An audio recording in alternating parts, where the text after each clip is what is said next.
Hello guys, welcome to Soul Fiction. So in this video, we will see, what if Naruto Reborn with Rimuru's ultimate skills and partnered with Ciel? If you enjoy these kinds of stories, don't forget to show us some love by hitting the like button and subscribing to the channel. Your support means the world to us. Now, let's start the story. Chapter 1.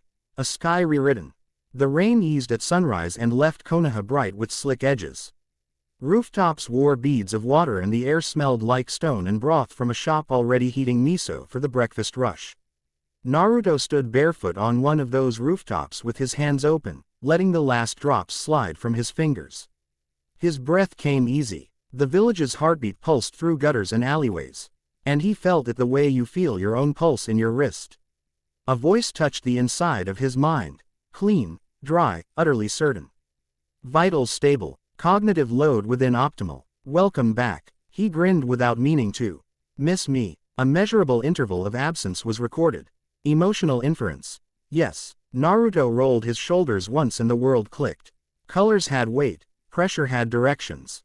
It wasn't louder. It was arranged. The ache behind his ribs, the absence that used to be a nine-tailed snarl and warmth, was a scar now, not a wound. He breathed into it. He had not expected to wake again. He had not expected a partner. He looked down at the street. A boy in sandals tugging his mother toward a vendor with red bean cakes, two genin trying to look like they weren't racing each other to the gate. A sand kunoichi with a fan across her back walking as if every step was an argument with the ground. Temari. The fan caught the early light and flared like a second sunrise as she turned a corner. Naruto stepped off the roof. Wind rushed and then didn't. Space wrapped politely around him in a flicker of light you could only see if you were looking for it, and he landed in the puddle at the mouth of an alley without splash. Temari noticed. She always noticed. You land like a cat now, she said. Hokage's cats aren't that quiet. I like cats, Naruto said, because it was true. He glanced past her. The gate had a knot of shinobi clustered and speaking fast, shoulders set. What's wrong? Temari didn't waste the breath to ask how he'd known. Caravan. Merchants and a shrine party from the land of rivers. Hijacked before dawn by Jashin fanatics. They peeled off toward the old glassworks.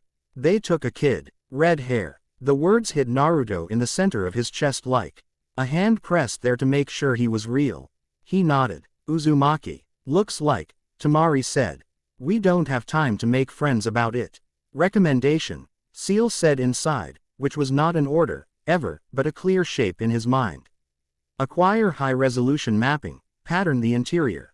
Hyuga. Naruto smiled, because he'd been heading that way anyway. We're going to the glassworks, he told Temari. We grab whoever's on shift who can see through walls. You lead the wind. Temari's mouth kicked at one corner. She took in his bare feet, the clean shirt, the way he wasn't breathing hard. The way he was, still. You feel different, she said, like a weather report. You look the same, he said, and the answer pleased her despite herself. They moved. The streets let them through. Hinata was at the gate already. Hand on a map that someone had ruined with panic. Too many lines, too many arrows. Her eyes were pale and intent, not kind the way people who didn't know her thought, kindness in. Hinata's face was what filled in after everything else. She glanced up at Naruto and something like relief crossed her mouth, so quick it might have been a trick of light. Do you have the angle? He asked. I have enough, she said. The eastern frontage of the glassworks connects to a storm culvert. 3 rooms with body heat. One is small. Her lashes flicked once. 2 guards smoking on the northern roof. Konoha teams? Naruto asked. Stretched thin, Hinata said softly. We've got a medic en route. Karen. She was closest. She hesitated, and then she didn't bother hiding anything with her voice. I'm glad you're here. Me too, Naruto said, and meant it in ways far beyond the mission. Temari, I want you on the north roof. Don't push them. Keep the air on our side. Temari's fan shifted an inch. Copy that, Hinata. Map me a path under. We'll come up where they're not ready to understand why. Hinata nodded. She stepped closer so the others wouldn't hear and spoke in that low, competent murmur that made rooms stop bristling. The storm culvert is old. There are holes in the sediment layer. If you push chakra through the ground, the ceiling will crack. But if you shape it, I'll shape it, he said, with a quick glance that meant I trust your eyes more than my hands right now.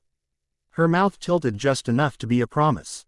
I have modeled 9 optimal entries, Ciel offered. The least destructive vector leverages an existing subsidence. Probability of hostage injury minimal if we fix the eastern wall as we move. Naruto didn't nod. He didn't need to. Let's go. Karen halfway down the road to the glassworks. She had blood on her sleeve and a map in her teeth, because sometimes you run out of hands. She spat the paper into her palm when she saw him and scowled. Because that was the armor she trusted most. Tell me you're not making me deal with Jashinists before coffee, she said. Sorry, Naruto said, not sorry. Your point on triage and evac. Tell me what you need. Karen stopped dead. For a breath the world thinned to the sound of rain drips falling off her glasses. I need your loud mouth to stop pretending it's not a storm drain down there, she said finally. I need a steady lane to get people out, and I need someone watching my back who doesn't ask me for permission every 5 seconds. Done, Naruto said. He looked at Temari. Watch her back. Temari opened her fan with a lazy flick and grinned. Finally, a job description that fits. Karen snorted, but it wasn't unfriendly. She leaned close as they moved, voice low. You're quieter, she said, like she was accusing him. Don't make me decide if I like it yet. He flashed her a look and then was gone. They slid into the culvert where the grates were old enough that their iron had bloomed like dark flowers. The stone here remembered fire from years ago. The glassworks, belly heat washed out in floods during monsoon seasons, then set again. Naruto rested his palm against the W. All and felt the crumbling map of fractures. Hold this shape, Ciel murmured, not in words so much as a geometry laid full in his mind.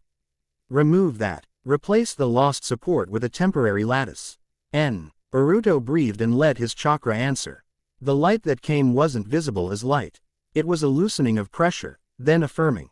The wall thickened where it needed to, and a seam 2 meters ahead became a line of least resistance. Hinata's voice touched his shoulder without touching. 3 bodies above. The floor is bad. It will drop if you. On my count, Naruto said. 3. He didn't say 2. He was already moving. The lattice softened and the stone sagged just enough to become sand, and he went up through it silent, hand first, then shoulder, then the rest of him spilling into a lit storage room that smelled like petroleum and cold ash. The first guard was still finishing a joke. Naruto tapped his throat with 2 fingers, and the man slept. The second had time to breathe in sharply and reach for steel. Naruto put a gentle field between the blade and its idea and took both from his hand. Temari landed on the roof above like a leaf the size of a house. Wind kicked through the vent. Hinata surfaced behind Naruto with almost no sound at all. The third guard didn't turn in time. Karen came up last and didn't bother being quiet. She was already kneeling at the throat of the one who'd tried to speak. Checking pulse with efficient hands. Where? Naruto asked Hinata. Low. Left, she said, not looking. Her eyes were hollowed light. Then right. Then, you'll smell it. They moved. Naruto let Uriel, the name that wasn't a name, the logic that Ciel had set in him, unfold like a second pair of hands. Pressure on that hinge. Quiet on that air. He kept them in the negative space of attention, where bad plans never thought to look. They reached a door wrapped in paper and string, each thread holding a painted symbol that wanted to be a scream.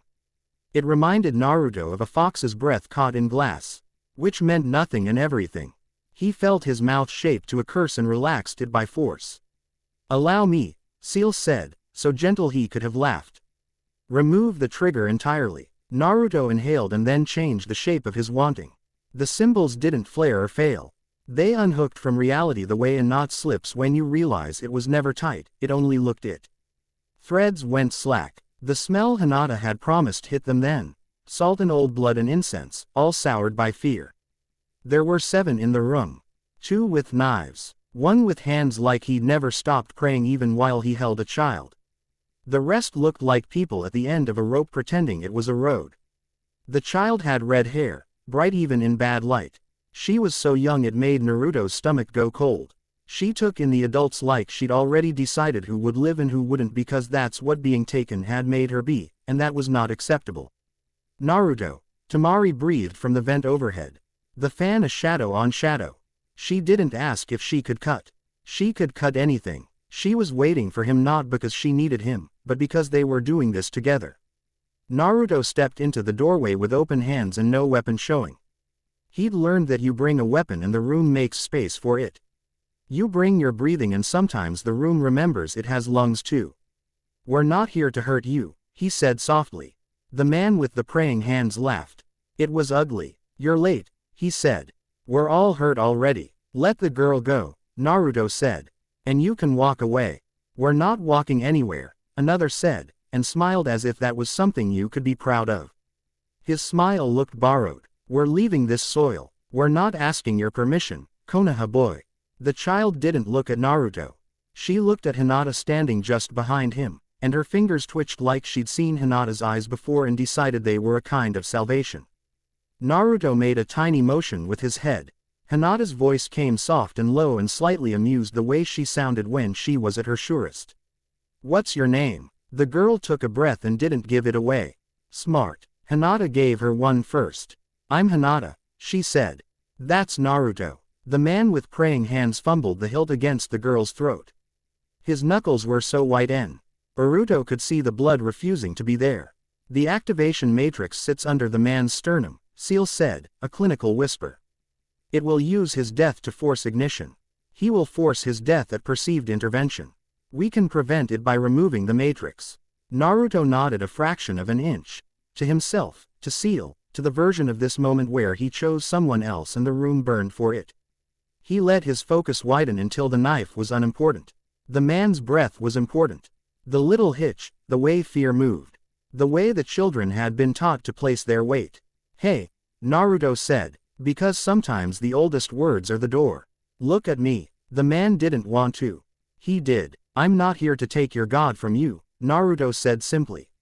I'm here to stop you from being fooled. That thing in you isn't devotion. It's a bomb someone else built. The man's eyes flickered. He did look like someone who had never stopped praying. He looked like a clerk who used to stack paper and wanted the world to be simple enough to file. We chose, he said stubbornly. Yes, Naruto said, so choose to breathe again. The man's throat worked. The hand with the knife had gone rigid. Naruto moved, not toward the knife, but toward the place under the sternum where Ciel had threaded a map. His fingers pressed forward through a veil of light no one could see but him. He didn't rip, he invited. The matrix gave before it knew it could, like a splinter easing out into warm water. Something hard and cold and eager came away in Naruto's palm. It wasn't a thing you could hold. It was an intent, sullen, poisonous. Held like a small nocturnal animal ready to bite. Naruto did not squeeze. He opened his other hand. The space between his palms went dark in a way that was less about shadows and more about absence. The room felt a tiny pop in the ears. The knot thing went away. The knife clattered. Hinata was already at the child's side, moving with such spare grace that it was like she'd always belonged there. Temari's fan did nothing and everything. The air across the ceiling turned lazy and the men with other knives went sleepy-eyed for 2 critical seconds while their oxygen got shy. Karen pushed past Naruto without asking and pressed the heel of her hand into the kneeling man's chest and made a sound at him like a schoolteacher when a child keeps forgetting to sit up straight. Breathe, she ordered, not like a martyr, like a person. The room listened. It didn't last. It never does. The corridor exploded into footsteps and curses. An echoing clang told Naruto a gate had dropped somewhere, and shouted orders in a cadence that didn't match cultists. Professionals. The kind who liked cages. Temari's voice snapped from the vent. Company. North roof. On it, Naruto said, and didn't say more because Hinata had the child now and that mattered more than sentences. They moved. Not everyone, not all at once. Temari slipped to the roof proper with the sinuous ease of wind that remembers dunes. Karen dragged 2 shaken civilians toward the culvert mouth and snapped at a genin to hold a line that wasn't drawn yet. Hinata guided the red-haired girl with a hand light on her shoulder. Talking about nothing. About hot soup, about the way rain makes the earth smell like a story. The girl's breath remembered how to be small without being frantic. Naruto stepped in to the hall and met the first pair of professionals coming hard around a corner. They carried blades and a shield that hummed with a trap. Naruto didn't see the seal, he felt the way it wanted to slam shut. The way it loved the idea of boxes. He let Uriel bloom. The edges of the hallway became softer where they needed to be and harder where they didn't. The humming shield continued humming but found its own lines had been bent so they cancelled instead of amplified. The world loves symmetry. Naruto gave it better symmetry than the bad plan deserved. The first attacker hit the altered air and stew. MB led like gravity had turned a degree to the left. The second tried to adjust. Naruto didn't let him. He didn't hit him with a fist. He caught the man's momentum and set it aside like you put a book on a shelf when someone asks you a question and you don't want to lose your place.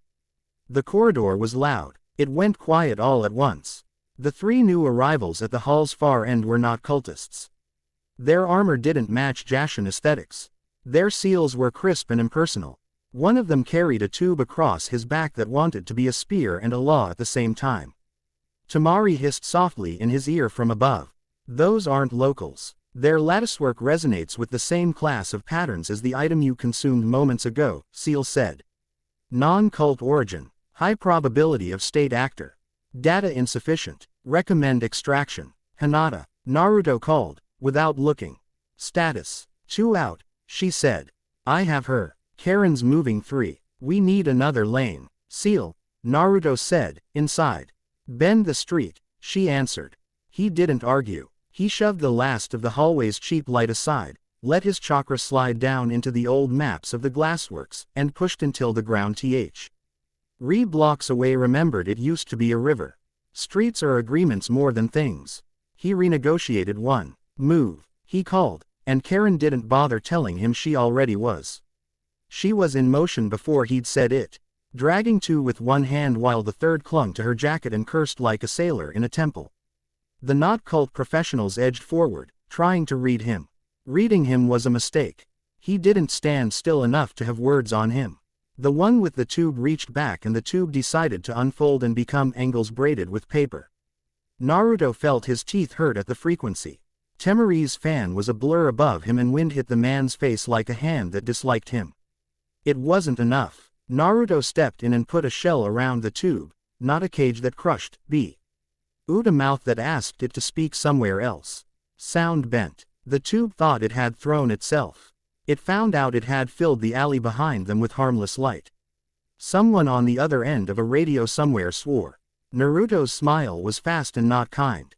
He liked hard problems. He didn't like the idea of this tool in someone else's hands. Who are you with? He asked. The man didn't answer. His eyes ticked once to the insignia on his wrist as if by habit. Naruto saw the stamp. He didn't understand it yet. He saw the edges of it, more geometry than crest.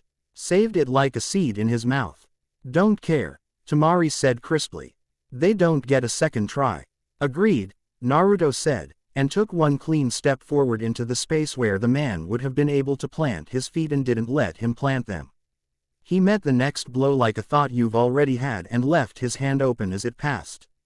He disassembled the way the seals in the air were agreeing with each other, 2 thread. S cut and 1 reknotted, and the corridor took a breath like it had been forgetting how. They didn't kill anyone. Naruto preferred not to if he had choices he respected in his hands. He made those choices fast. He put 3 attackers to sleep by changing the way the pressure in the hall sounded to their inner ears. One of them slumped with a surprised snore. Naruto had to bite back a laugh. Karen's voice hit them from the culvert. We're in the drain. If you have any heroic nonsense, do it now. Tamari, Naruto said. I know, she said, and the ceiling became wind. It reached down and slid along the floor, gathered up papers and loose dust and the memory of heat and threw it all into the faces of the men still standing. Naruto stepped through the turbulent space like it loved him and spun his palm once. A boundary ringed the room. It wasn't visible. It was felt in the way everyone suddenly understood their options had narrowed to the right ones. They moved again. The next problem wasn't a problem. It was a boy with a knife in the wrong eyes. Naruto let him hit his field and bounce rather than break, and saw that the boy's shoulders loosened in relief because someone had finally given him a wall to lean on. Hinata was there already with a look that said you get to be a person later, and the boy's knife clattered as if it wanted to be sensible. They reached the east exit. The GL. Aswork's main door had fallen off its hinges years ago and no one had put it back on because the town had needed the wood for cooking during a bad winter. Naruto remembered that winter. He remembered a lot now. And it rocked through him with a kind of gratitude that wasn't loud. They spilled into morning light. The rain had rinsed the day clean and hung the sky with a pale wash. Paper Lantern Street. Ill up from a festival last week dangled along a narrow lane, useless in sunlight, beautiful anyway. That was when the Splinter Cell made their play, 3 cultists running hard with a small shape in the arms of the one in front. Red hair a flag. The lane narrowed into a thread between 2 shuttered shops and then spread like a grin into the market beyond. They were smart. They wanted the crowd. They wanted chaos. Naruto started running before the part of him that liked thinking could tell him to savor the challenge. Left at the pottery. Curve the angle of incidence at the next intersection by 8 degrees. They will choose the wrong alley, Ciel said, precise as ever. Got it, he said between breaths he barely felt, not because he wasn't working but because he and work were old friends who didn't need to talk about it. He reached out with Ural's geometry and made the air a little thicker where it needed to be and the generosity of the corner a little less. The alley bent to people differently than it bent to wind. He borrowed that. He pinched an option and the Splinter Cell turned left into a street that didn't exist until he wanted it to. Tamari streaked across the roofs, fan held low for speed. She was laughing, not because it was funny but because it was terrifying and the laugh put it in the right place so it wouldn't put itself in her hands. 2 with the runner, she called. I'll take the shade. Don't decapitate a market stall, Naruto said. I make no promises, she said and then did exactly that. She slid wind like a blade under someone's table and lifted it so gently you wouldn't have believed a weapon had touched it, and the men chasing the runner tripped over nothing and thought gravity had betrayed them. Karen's voice cut in from behind, all command. Blue stall, left, there's a crying baby under the counter. Do not knock it over or I will end you, Tamari. Who do you think I am? Tamari snapped, offended, and then added, thanks. Hinata didn't shout, she didn't need to. Naruto, intersection ahead, 1 at your 7 with an explosive tag on his hip. If you push him right now, he'll panic and pull it. Copy, Naruto breathed. He closed the distance. The runner with the child was panting, a ragged animal sound. He had a look to him. Someone who would fight the world because he hadn't found anything in it worth laying down for. Naruto didn't reach for him. He reached for the street. The market ahead narrowed into a choke of stalls and awnings. Naruto set lines in the air that weren't walls and weren't ropes. They were suggestions. They were very good suggestions. The runner's forward momentum found them and liked them, and his feet took him where Naruto wanted, a pocket of open cobbles between a flower stall and a place that sold knives legally and probably a few illegally. Naruto stepped into that pocket as if he'd always lived there. Hey, he said, because it mattered how the first word landed. He held his hands up again because he believed in hands. You're running with a kid who can hear your heart try to break. Don't make it finish. The runner snarled and tried to feint left where the stall cast shade. Naruto made the shaw, friendlier to standing still than to running. The runner's knees locked like the idea of motion had been sold to someone else. The second man reached for his hip. Naruto didn't do anything to him. He did something to the tag. A small blackness opened like a mouth over the man's belt. The paper vanished into it the way a bad idea vanishes when you look directly at it and have the spine to say no. The man found his hand gripping air and stared at it like it had betrayed him. Tamari landed on a balcony rail 2 stories up and smirked at the market's straightening lines. He said he'd shape the street, she said to no one. He wasn't kidding. Naruto stepped right up to the runner with the child and the man, because fear changes out at small distances. The child burrowed her face into the Unner's chest and then peeked at Naruto with one eye. It was the same eye he'd had when he was small and hungry and trying to pretend it was a joke. I'm not here to punish you, Naruto told the runner, voice so low it barely moved the air. I'm here to give her a choice you didn't get. Let go. The runner's arms tightened, just for a heartbeat, old habits racking them both, and then something loosened. He handed the child over like he was giving away an organ. Hinata appeared at Naruto's side without a sound anyone could hear and took the girl with both hands and a nod of respect that had no pity in it. The man sagged. We thought we were doing something. We thought. I know, Naruto said. Stop thinking and breathe. Behind them, the third man, the one whose tag hadn't obliged him, had drive on a seal-inscribed blade and was staring at the street like he could intimidate geometry. It didn't work. Karen, who had somehow run the entire length of the market with 3 civilians and a wheel of cheese someone would need later, didn't break stride. She put her palm on the man's forehead and pushed, and he sat down abruptly and stayed there. Sleep, she said, as if she wasn't asking. Remind me to never be rude to her. Temari muttered. You will forget and then suffer, Hinata said mildly, and Temari laughed with her mouth shut so the child wouldn't flinch.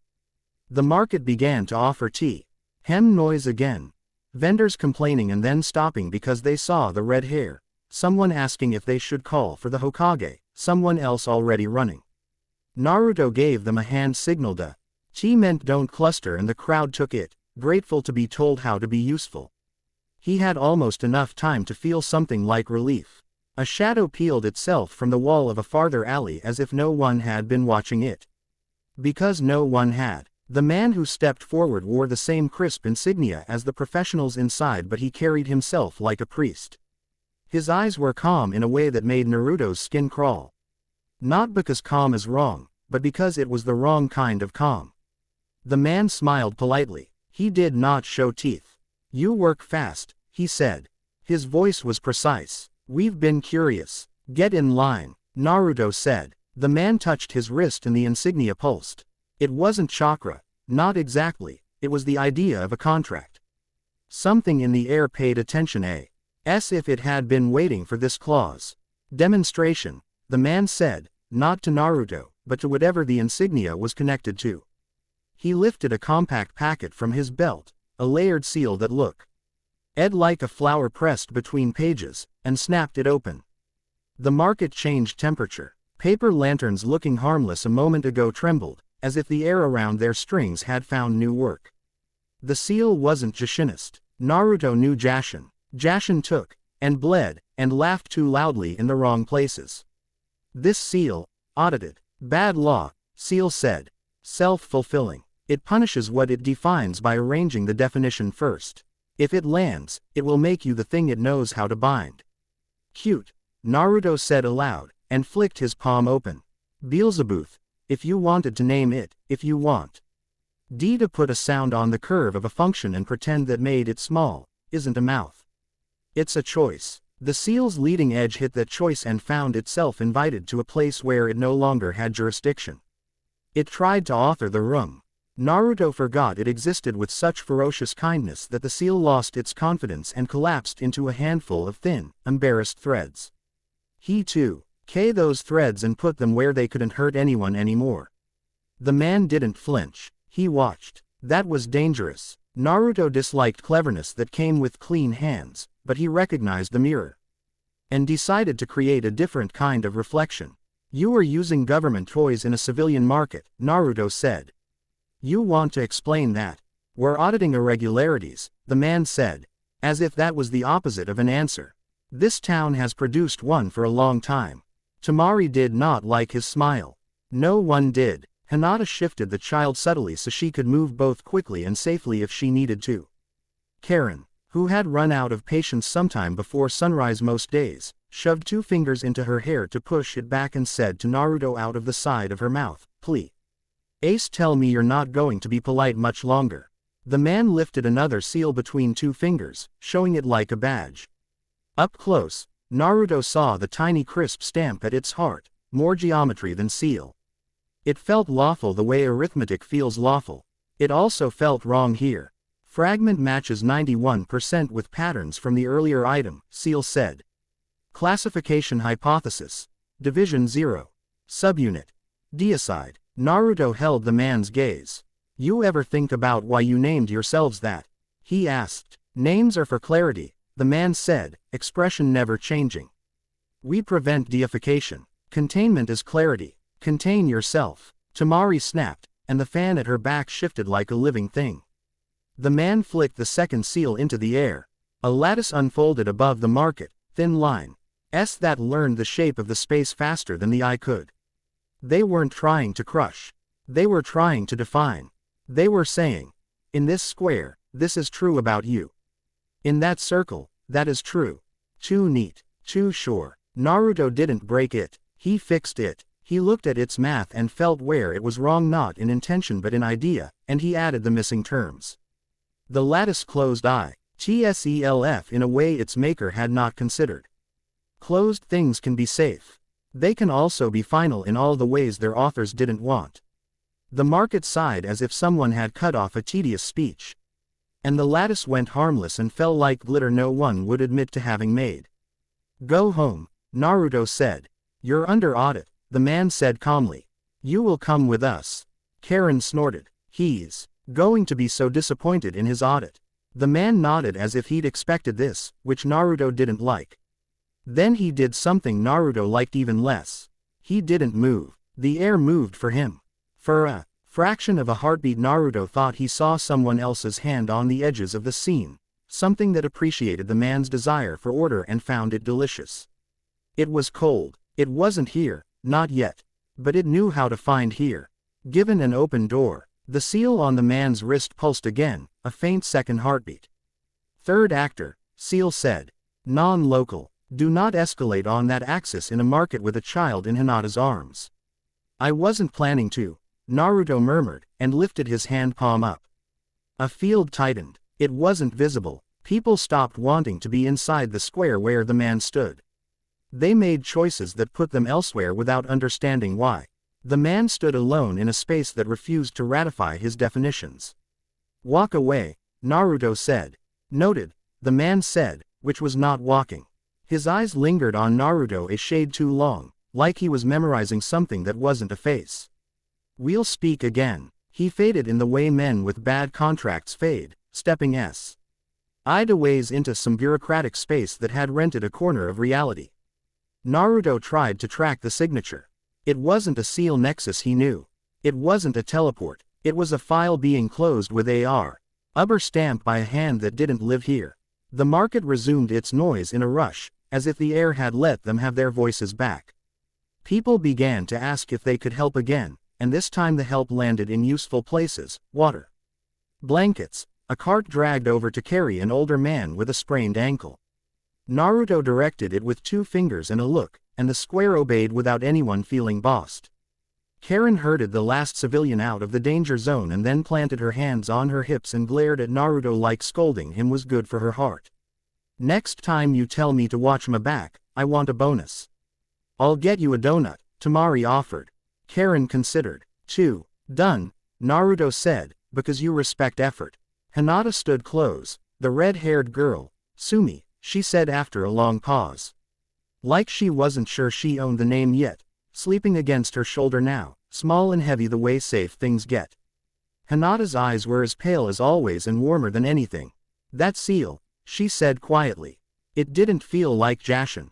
It felt like law made by someone who doesn't live here. I saw the stamp, Naruto said, letting the saved image turn over inside him. He could almost taste the edges of it. He didn't like the flavor. We'll deal with it. A shuffle behind them made them turn. The man whose chest Naruto had unthreaded staggered into the square, faced Tier Street. Reeked in a way he'd probably be ashamed of later, if he had the luxury.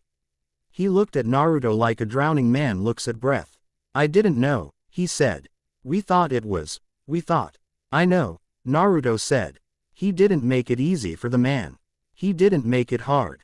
Make it matter. The man nodded like a promise and let himself be led away by a teenager with rangy arms and an expression that said he was going to be tired later and he didn't care. Tamari blew out a breath and shoved hair back off her brow with the back of her wrist. So, she said, government god killers are playing with toys in our market. And cultists are mixing their junk. That's a party. Karen tucked a blanket more firmly around Sumi and scowled at the world on principle. We're sure this isn't breakfast conversation. Because I operate better with sugar. Hinata's mouth tilted. We have red bean cakes, she said, because she knew every stall in the market where things that helped were kept. Naruto's shoulders loosened a notch. He looked around. People were moving right. The market would be gossip for a day and then a story for a year, and then it would be a memory that softened in the retelling. The glassworks would be swept. The culvert would get a new grate with iron that would bloom in time. Life. Between one heartbeat and the next, a masked Jonin landed at the edge of the square with the patience of someone who preferred not to startle anyone. He touched 2 fingers to his temple in a gesture that wasn't a salute. The mask tilted like a polite bow. "For you," he said, offering Naruto a sealed scroll with Kakashi's handwriting in crisp strokes across the top. Naruto didn't need to read it to know what it would say. He broke the seal anyway. "Come to iron," it said, because Kakashi had never been a poet. Unarmed. Summit moved up. "Play nice." Naruto raised an eyebrow at the unarmed, and then half smiled. "He means don't start fights," Temari translated, rolling her eyes. "He means, play nice," Karen said, "which you will." Loudly, Hinata turned the scroll in her fingers like she could feel the ink's intention. "The seal you took," she said softly. "It had a stamp." Naruto nodded. He handed the scroll back to the Anbu, who had 3 more messages to carry and looked grateful this one hadn't been complicated. "Division 0, Naruto said, trying the name out loud so it would mean something when he had to say it to someone's face. Deicide. Temari whistled through her teeth. "What a charming brand." Karen glared at the spot where the man had faded. "They think they keep us safe by drawing tighter lines. Sometimes lines help," Hinata said gently. "Sometimes they show you where to step." Naruto looked at the market and the people who'd stepped. He looked at Sumi breathing into Hinata's shoulder. Exhausted but not afraid. He looked at Temari's fan with raindrops along its ribs, Karen's hair sticking to her cheek, Hinata's steady hands. He felt Ciel in his mind, a presa. NCE so woven into him now that it felt like the part of himself he used to talk to when he was alone, except she answered. "You could refuse the invitation," Ciel said, not persuasive, just true. "You old skip the summit and attend to local improvements." "We both know that's not what I'm going to do," Naruto said internally. "I do," Ciel said, and there was something like warmth in it that would have been a smile elsewhere. "You enjoyed fixing their lattice." "I like making things work properly," he said. "Even if I have to offend the people who made them." "Then you will offend them kindly," Ciel said. "We will bring diagrams." He laughed. An easy, unguarded sound that made 3 shopkeepers grin without knowing why. The Jonin in the mask waited with the patience of someone who could stand still for an hour in the rain if it helped. Naruto nodded at him and then turned to Hinata, Temari, Karen. "You don't have to come," he started to say, "because there are things you say even when you know the answer." Temari made a rude noise. "Don't be boring. I want to see their faces when you show them a better way to break their toy." Karen adjusted her glasses, eyes sharp. "Someone has to keep you from eating things you shouldn't." Hinata looked at the red-haired girl sleeping on her shoulder and then at Naruto. Her voice was quiet and sure. "I've always gone where you go," she said. "Now I do it because it's where I'm proud to stand." Naruto swallowed. He didn't say anything sappy. He had learned a long time ago that you didn't have to narrate the truth. You just had to carry it. They set the market to rights as much as you can set anything to rights. Upright stalls, a few refunds to flustered vendors who got their lemons knocked over, a promise to the man with the ruined seal cage that so one would pay for the damage and not with his fingers. People will forgive a lot if they feel seen. Naruto saw them. It cost him nothing and it meant everything. Sumi woke once, soft and disoriented, and looked at Naruto through hair that stuck to her cheek. "You're big," she said, unflatteringly honest in the way kids are before they learn to resize the world for other people's comfort. Naruto nodded gravely. "I'm told." She thought about it for a dangerous amount of time, then asked, "Do you like noodles?" "Yes," he said, relieved it was not a harder question. "Do you?" She considered. "I think so. I think I forgot." "We can fix that," he said. "There's a shop by the river that makes the broth like a hug." Sumi nodded as if she had a checklist and that had been the item that mattered. She put her head back on Hinata's shoulder, trusting sleep to take her somewhere she wanted to go this time. When the last of the loose ends was tied, when the market had chosen gossip over panic, and the rain had decided not to return just yet, Naruto looked toward the road to iron and felt the next fight turning its face toward him the way the sun does when you step out of shadow. He wasn't afraid. He was many things. tired around the edges, still a little surprised to be breathing, but he wasn't afraid. Fear is mostly guessing. He had Ciel's voice where guesses go to be measured. He had friends. Let's go play nice, Tamari said dryly, checking the weight of her fan like it was jewelry. Karen slung a small medical kit over her shoulder with a sigh that was mostly for show. Try not to get arrested for being smug, she told Naruto. If they arrest you, I have to argue, and I used all my good words on that market. Hinata shifted Sumi carefully into the arms of a sand medic who would escort the child home. Then fell into step with Naruto with the ease of a decision long made and never regretted. She met his eyes and held them for a breath that had 1,000 conversations inside it. And didn't need any of them to be spoken right now. Naruto rolled his shoulders once more and felt everything click again. He didn't plan to walk into iron with his hands up or his head down. He planned Ned to walk in the same way he always had, forward, honest, inconvenient. He planned to fix things. He planned to listen. I have modeled 10 ways this summit could go poorly, Ciel said, scholarly but not cold. I will provide suggestions. You will ignore some of them for reasons marked, gut. We will succeed regardless. Teamwork, Naruto said. Affirmative. They left the market to its day.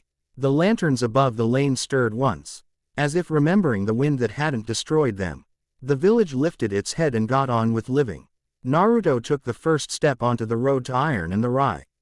And that had blessed the morning slid down a gutter in a long silver ribbon and vanished into the dark, headed toward the river, toward the sea.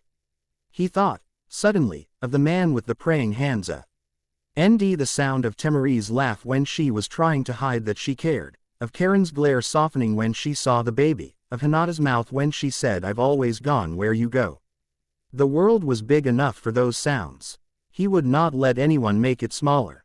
He didn't look back. You don't look back when the thing you have to do is ahead. He let the village's noise become background. East let the road make the promise roads make. Hey, Tamari said after a while, purely conversational. If the people in iron try to put you in a box, do you want me to cut the box, or do we go with you? Our new trick where you guilt the box into closing itself so hard it apologizes. Option 2, Naruto said. Less splinters. Karen snorted. Hinata's laugh was a breath. The trees along the road let wind through and did not bow. They were not that kind of trees. The sky lightened. Somewhere behind them, undisturbed by bureaucracy and cults and the way power makes people itch, a noodle shop started a pot simmering. The broth would be ready by the time Sumi needed it. That was the kind of math Naruto liked best. He quickened his stride. Proceeding to the summit, Ciel said.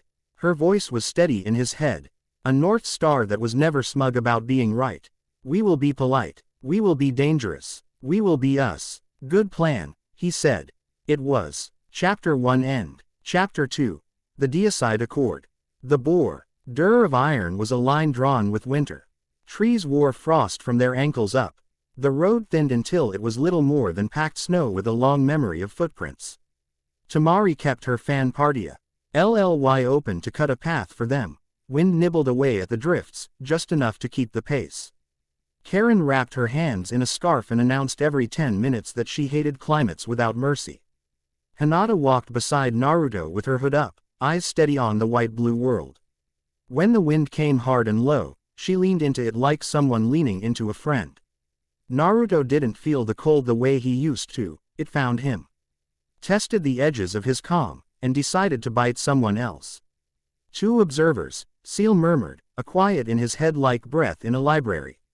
North Ridge, civilian footwear patterns over shinobi posture. Their oversight wants anonymity and plausible deniability. Recommendation. Wave politely. Naruto lifted a hand and waved at the empty ridge. Tamari glanced sideways. They spying pretty enough for you. Could be prettier, he said. The snow deserves better technique. Karen snorted into her scarf. I'll tell the Ministry of Standing on Hills they need a form for that. They reached the lodge complex in the late afternoon, wood and dark iron set into the mountain like a promise. Braziers burned with coal that smelled clean, like heat cut with stone. The USHers were polite in the precise way of a country that sells its neutrality and keeps it expensive. They asked for visible weapons, then for visible egos, and smiled when Naruto held up empty hands both times. Inside, carpet muted their steps. A long table dominated the main chamber, polished to a shine that reflected firelight. The cage were already there, in moods that matched their weather. Kakas. Hai stood at a slight slant near the tea tray, sharing the space with a man who looked like he could laugh a whole room into disarming themselves if he wanted to. Gaara. Still in desert quiet, eyes like lines drawn long ago and still true. On the far side, Kuretsuchi leaned an elbow on a chair and watched the ceiling as if the beams might get ideas. The Mizukage. Mei balanced her cup with fingers Lee. K a duel and a smile sharp enough to cut fruit. Darui, with the unconcerned angle of a man who would prefer to nap until something worth getting up for happened, checked the condensation on his glass and made it look like thinking. Naruto felt Temari's energy tilt when she saw Gaara. She nodded at him and something older than sand moved between them. Work done well, a long quiet where loud used to be. Kakashi's visible eye crinkled, the only place his face allowed you to see the warm.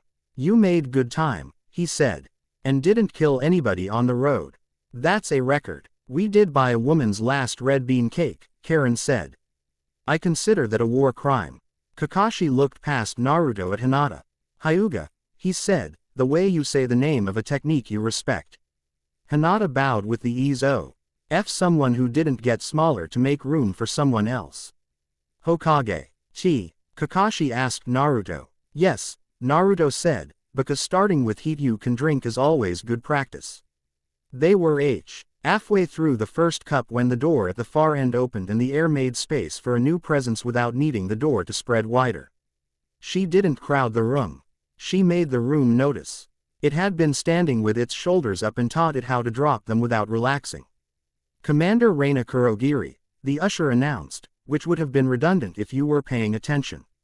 She wore a uniform that didn't belong to any village and all of them at once.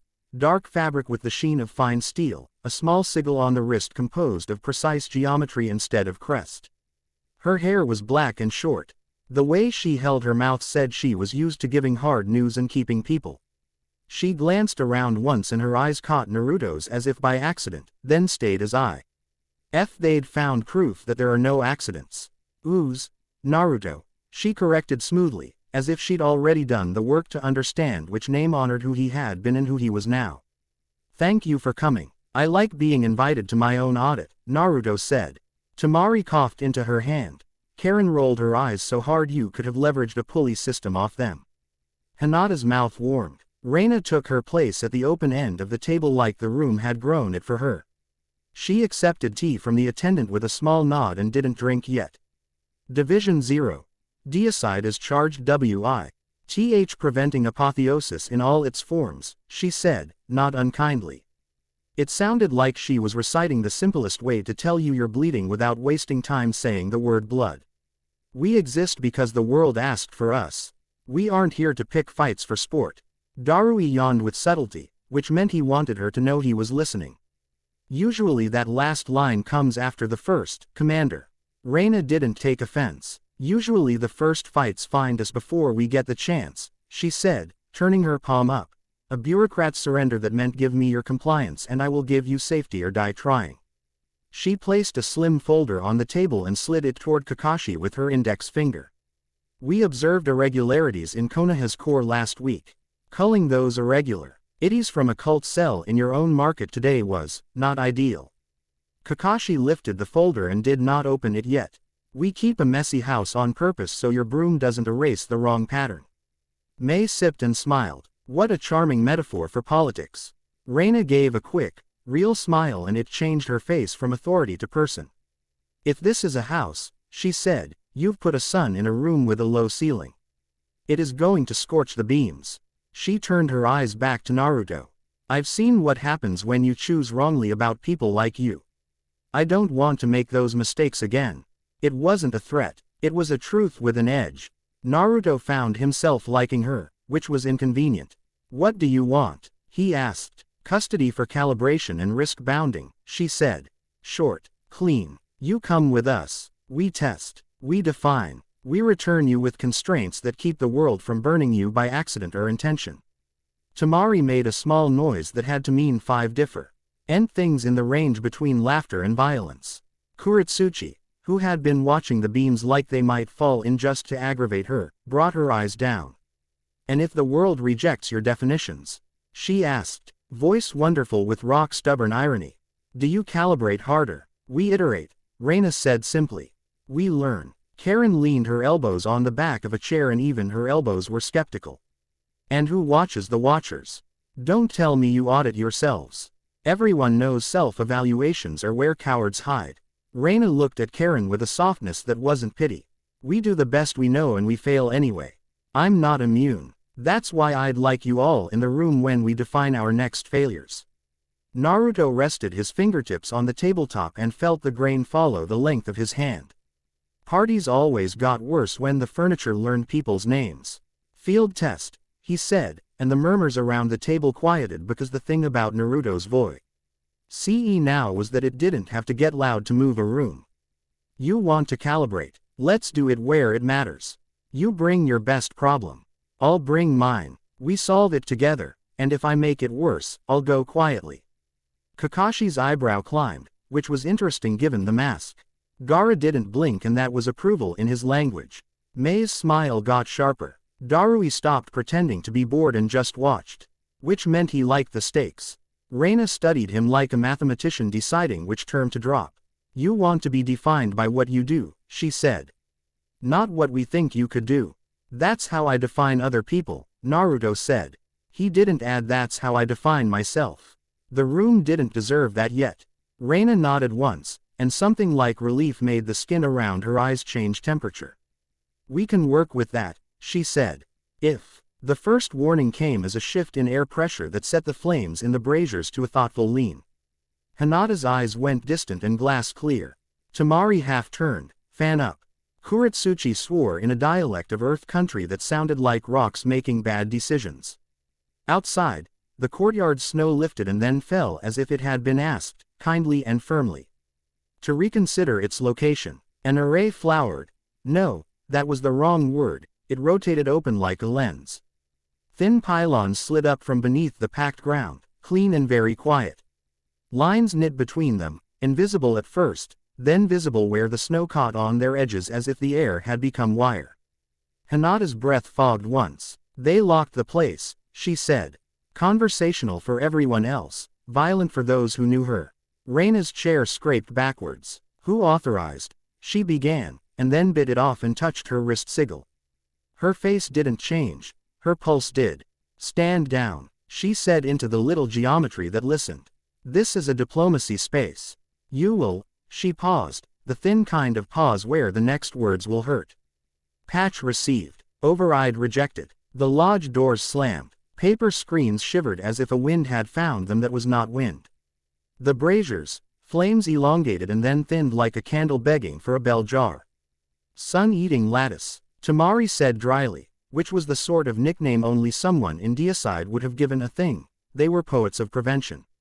"Tell me the person who named this also has to file travel expenses." Karen flexed her fingers. "Tell me they breathe air and not compliance." Reina met Naruto's eyes across the table.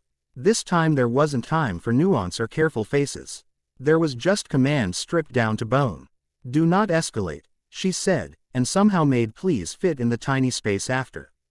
He was already walking. Ciel laid a map gently across his thoughts like a scarf over light. "It is elegant but incomplete. A thin sun topology. It drains radiance from high-energy nodes first, then writes that scarcity into behavior. It will make shinobi obedient by making disobedience feel expensive. We can break it, but an equal and opposite failure will do harm. Better to fix it until it shuts itself off." "Always the romantic," Naruto said under his breath, and stepped into the threshold where the lodge opened to the courtyard. Cold hit his face like a reason. The lattice hummed, a sound just at the edge of hearing, the kind that eats at you because you know you're not supposed to hear it. Snow caught on nothing and stayed where it shouldn't. The thin pylons looked like reeds in a windless lake, and made of the same insistence. Naruto knelt. People make mistakes standing up that they don't kneel into. He put his hand flat to the threshold and let the place tell him what it wanted. It wanted to be safe. It had been told this was how. It wasn't a villain. It was a bad map. He breathed. His breath clouded, not from exertion but because the lattice had decided that visible breaths should be taxed. The failure is here, Ciel said. They've forced a gradient where symmetry would have carried the load. They feared energy pooling and introduced a leak, which incentivizes the pool. If you finish their symmetry and normalize the gradient, it will AC. Heave the thing it claimed and then self-extinguish because it will have completed the task definition. Make the space safe, not, make the space controlled. Naruto smiled. So we make it safe.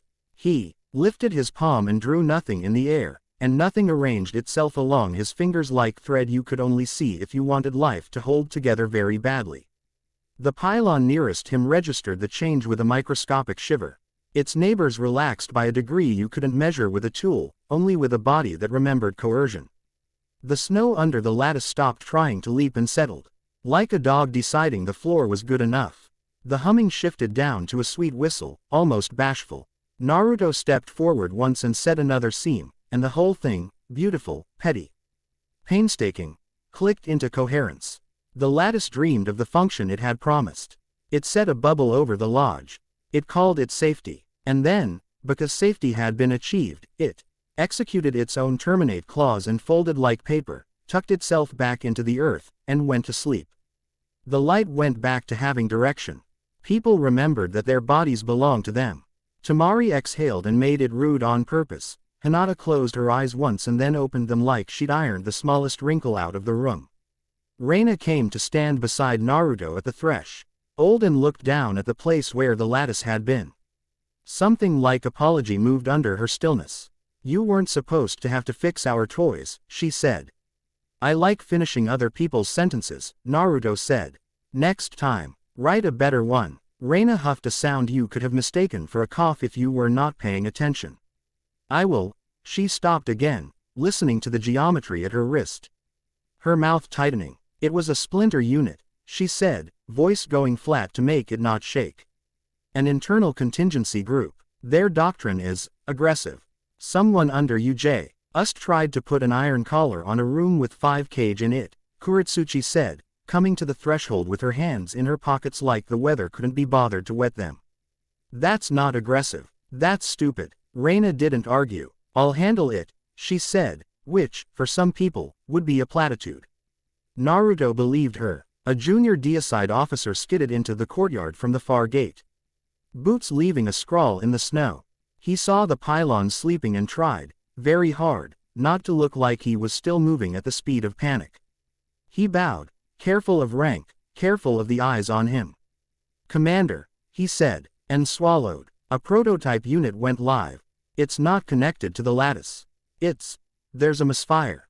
We have an overheating event at the southern barracks. Temari made a face like she'd stepped in a cold puddle. An overheating event. Karen peered past Reina. Translation. Someone pointed a new toy at the ground and it decided the ground was optional. Reina's jaw set. She didn't groan. She wanted to. They fired the god spear, she said, each word with the same careful weight. Without authorization. Deicide naming committee is 2 for 2, Temari muttered. Naruto was already moving. Kakashi stepped in front of him a single pace, not to block but to slow a hair. Field test, Kakashi said, casual on purpose. Naruto grinned around the winter. Field test. They crossed the courtyard like the snow had agreed to carry them without argument. The southern barracks lay beyond a low wall and a path packed down by generations of boots. Smoke drew a line up the sky, thin and straight. The respectable kind that comes from a controlled burn. The air disagreed. It held a tightness that meant someone had made too small a box for something that didn't belong in one. The barracks yard was a mess painted polite. Men and women in deicide uniforms moved very correctly around an ugly fact. A small, brilliant spear of light anchored to a mount near the yard's edge, pointed down. The ground around it glittering with heat that had nothing to do with fire. A block of snow 10 paces wide and perhaps a foot deep had not melted, it had sublimated into absence. The spear wasn't screaming. Screaming would have been easier. It sang a note that made the back of the teeth ache. Reina's mouth thinned. Who fired? She asked. No one answered first. That told Naruto what he needed. Reina didn't raise her voice. She didn't have to. Who fired? She said, and the second time the room remembered that answers are things you owe. A young lieutenant stepped forward, attempting to be older with posture. "Ma'am," he said, I initiated a proof of capability demonstration. A show of force, to preemptively bound. To impress a room." Kuretsuchi cut in, brows up. "You pointed a star at a barracks to make yourself taller." The young man colored. "The parameterization was correct," he said, "which is how you say you didn't hit the wrong button, so surely no on. I could fault you for choosing to have buttons at all." Hinata's eyes tracked the spear's hum and her face changed with precision. "The containment cylinder is writing heat into the ground," she said quietly. "But it's misreading the bedrock. The stone here transmits in sheets. It's reflecting. If it finds a pocket, you'll have steam under the buildings." Temuri's fan lifted an inch. "So we stop the spear or we get a geyser with shrapnel." Quote. Reina's hand tightened at her side. "Cut power," she ordered. "We can't," someone said. "Honest. Afraid. The shutdown cycle is inside the run. It will cascade unless." "Don't finish that sentence," Karen snapped. "If you say unless someone dies pressing a button inside a box you built, I'm going to shove you in your own box and see if your math can handle irony." Naruto walked toward the spear. The heat slapped at him with a hand that wanted to be a fist and wasn't allowed. He didn't let the pressure inside his body change him, he let it notice and pass, the way good decisions do. The god spear wasn't divine. It was a concentrated argument. It said, "What if you pick a problem you can fry and call that safety?" "Rotational capture," Ciel said, laying a figure 8 across his attention. "A ring of offset phases will borrow the spear's vector and ask it to run in place. Then we give it somewhere to go that won't punish anyone for it." Naruto held up his hand and drew circles in air that remembered how. Light gathered in those circles not as brightness but as obedience. Bands spun. 1, then 2, then more, each at a slightly different speed, each disagreeing with the others just enough to reframe the conversation. The god spear hit the first ring and did not slow, it remembered the dominance of going forward. It hit the second and looked, confused, for the definition of forward. By the 6th ring it was running in place like a man on ice who refuses to admit the ground is laughing.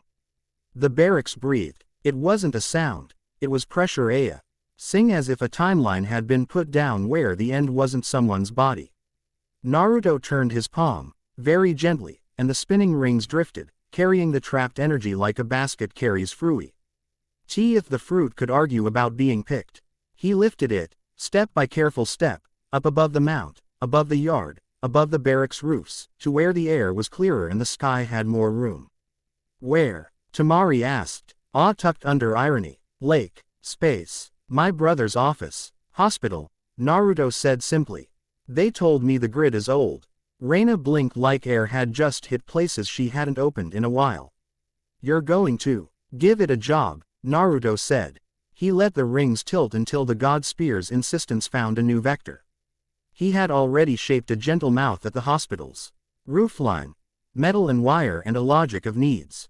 The spear's heat ran into that mouth and decided it liked the work. The lights in the upper windows brightened in a way only people inside would notice.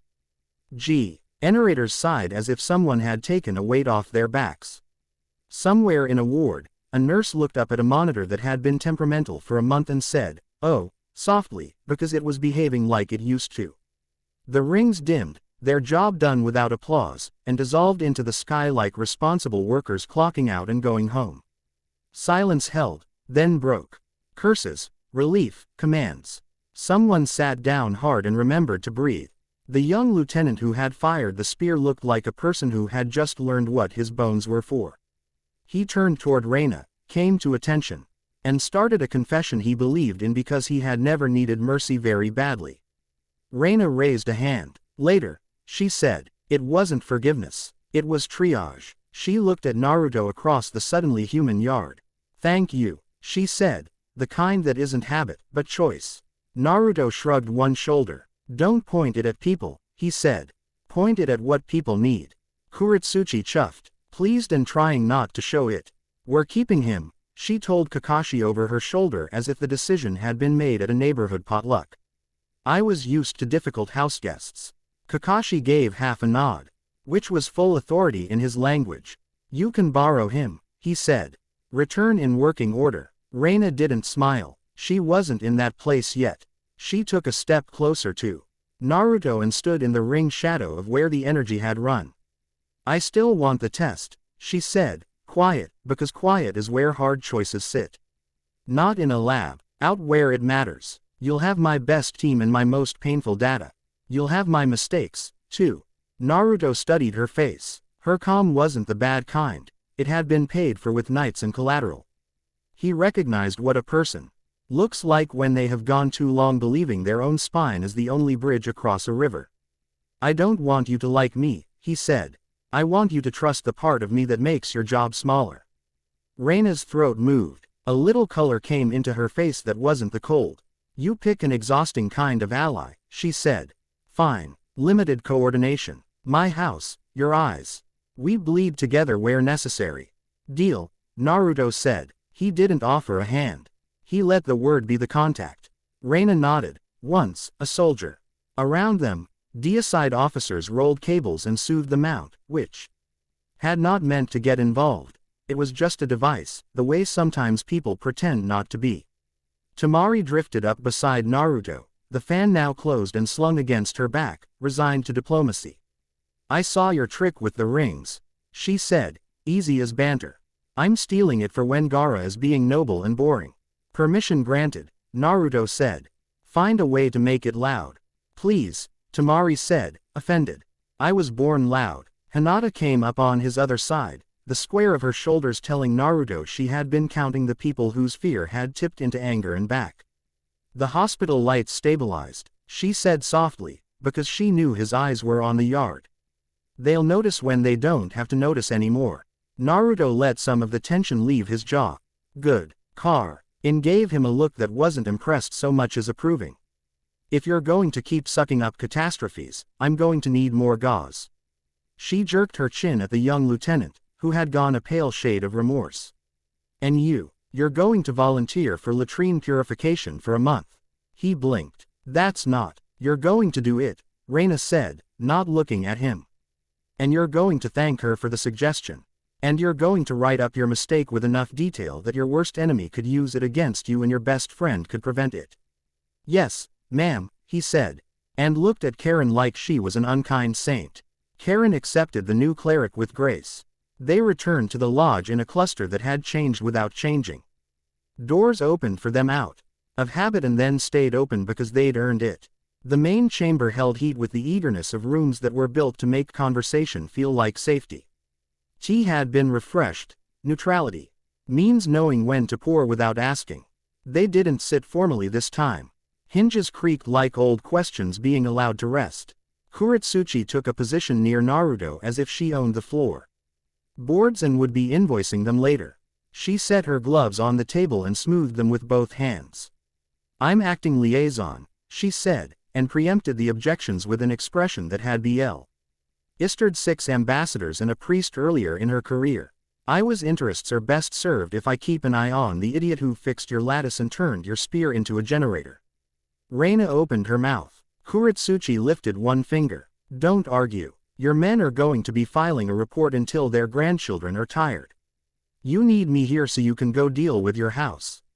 Reina closed her mouth. She didn't look pleased. She looked practical. Fine, she said. Liaise. Kuretsuchi grinned, teeth bright. That's how you know we're friends. Mei raised her cup, amused and distant. It will be a treat watching Iron attempt to cater to this group without accidentally triggering someone's kill switch. Darui rolled his shoulders like a cat that had found a sunbeam. As long as lunch is warm, I'm content. Gaara's stillness shifted a degree toward Naruto. Approval again. You will be polite, he said. Naruto inclined his head. I will be me. Kakashi looked down into his tea, then up at Naruto with the eye people think isn't telling you as much as it is. Same difference, he said. Hinata, will you keep him from setting a room on fire with good intentions? Of course, Hinata said. It wasn't a joke. They broke to quieter corners, to write, to argue softly, to fold letters into their sharper shapes. Naruto took a position near one of the lodge's high windows, where the W made you think of far distances you could walk if you had good boots and friends. Hinata joined him with a stack of papers and a small pencil. The pencil had a bite taken out of it where someone had thought too hard after running out of strength. Reina's numbers, she said. Patterns. It would be helpful. She trailed off and lifted an eyebrow, the slightest challenge. If we made our own. Nar. Yuto leaned his shoulder to the wood and let Hinata spread the papers on the narrow sill. Maps of heat events, spikes and flares, clusters that looked like constellations if you moved your eyes just right. Hinata's finger touched one arc. Here, she murmured. This isn't random. They're circling something, like a dog that hasn't been taught to lie down. Something that asks a lot of energy and loves law, Naruto said. Because the pattern tasted familiar. Hinata glanced up, saw his mouth tighten, and pressed her knee gently against his, just a contact, more reassuring than it looked. You don't have to fix it alone, she said. Ciel, in his head, made a tiny pleased sound that wasn't words. I like her maps. Same, Naruto said quietly, to both of them. He traced a margin line that had been worn from hands. We're not just looking at Deicide's tools misused, he said. We're looking at something touching them. The way the lattice tried to complete a bad sentence. The way the spear liked being pointed. There's a hand on the other side of their definitions. Hinata's lashes lowered. Then we write a better grammar, she said, as if that were a thing that could be done with pencil and the right friends. They worked the margins of the data until the edges made something like a shape. Temari dropped into a chair with her boots on the rung and pretended to nap, which meant she was listening. Ning to the wind through the beams and the words through the walls. Karen drifted by twice and stole a cracker once, leaving in trade a folded note that read, in her sharp block hand, 2 of their seals are consuming to hide their appetite. If I find who designed them, I'm going to use them for parts. Kuretsuchi liaised, by bullying an iron attendant into sending for a map of the region's bedrock. And by insulting the right person just enough to make them eager to prove her wrong. Evening came down as if it had been waiting on the roof, patient but insistent. Shadows lengthened, firelight thickened. Reina returned from a conversation with someone who needed to be reminded of the meaning of command. She looked tired in a way that made Naruto want to hand her a chair and a soft thing to put her head on. She did not ask for either. Instead, she came to their window. I have a clean room, she said without preamble, then grimaced at her own words. A room that is likely to behave. I want you in it, with your team and mine. We put your map next to mine. We see where they disagree. And then we go out there together and make them agree with the world.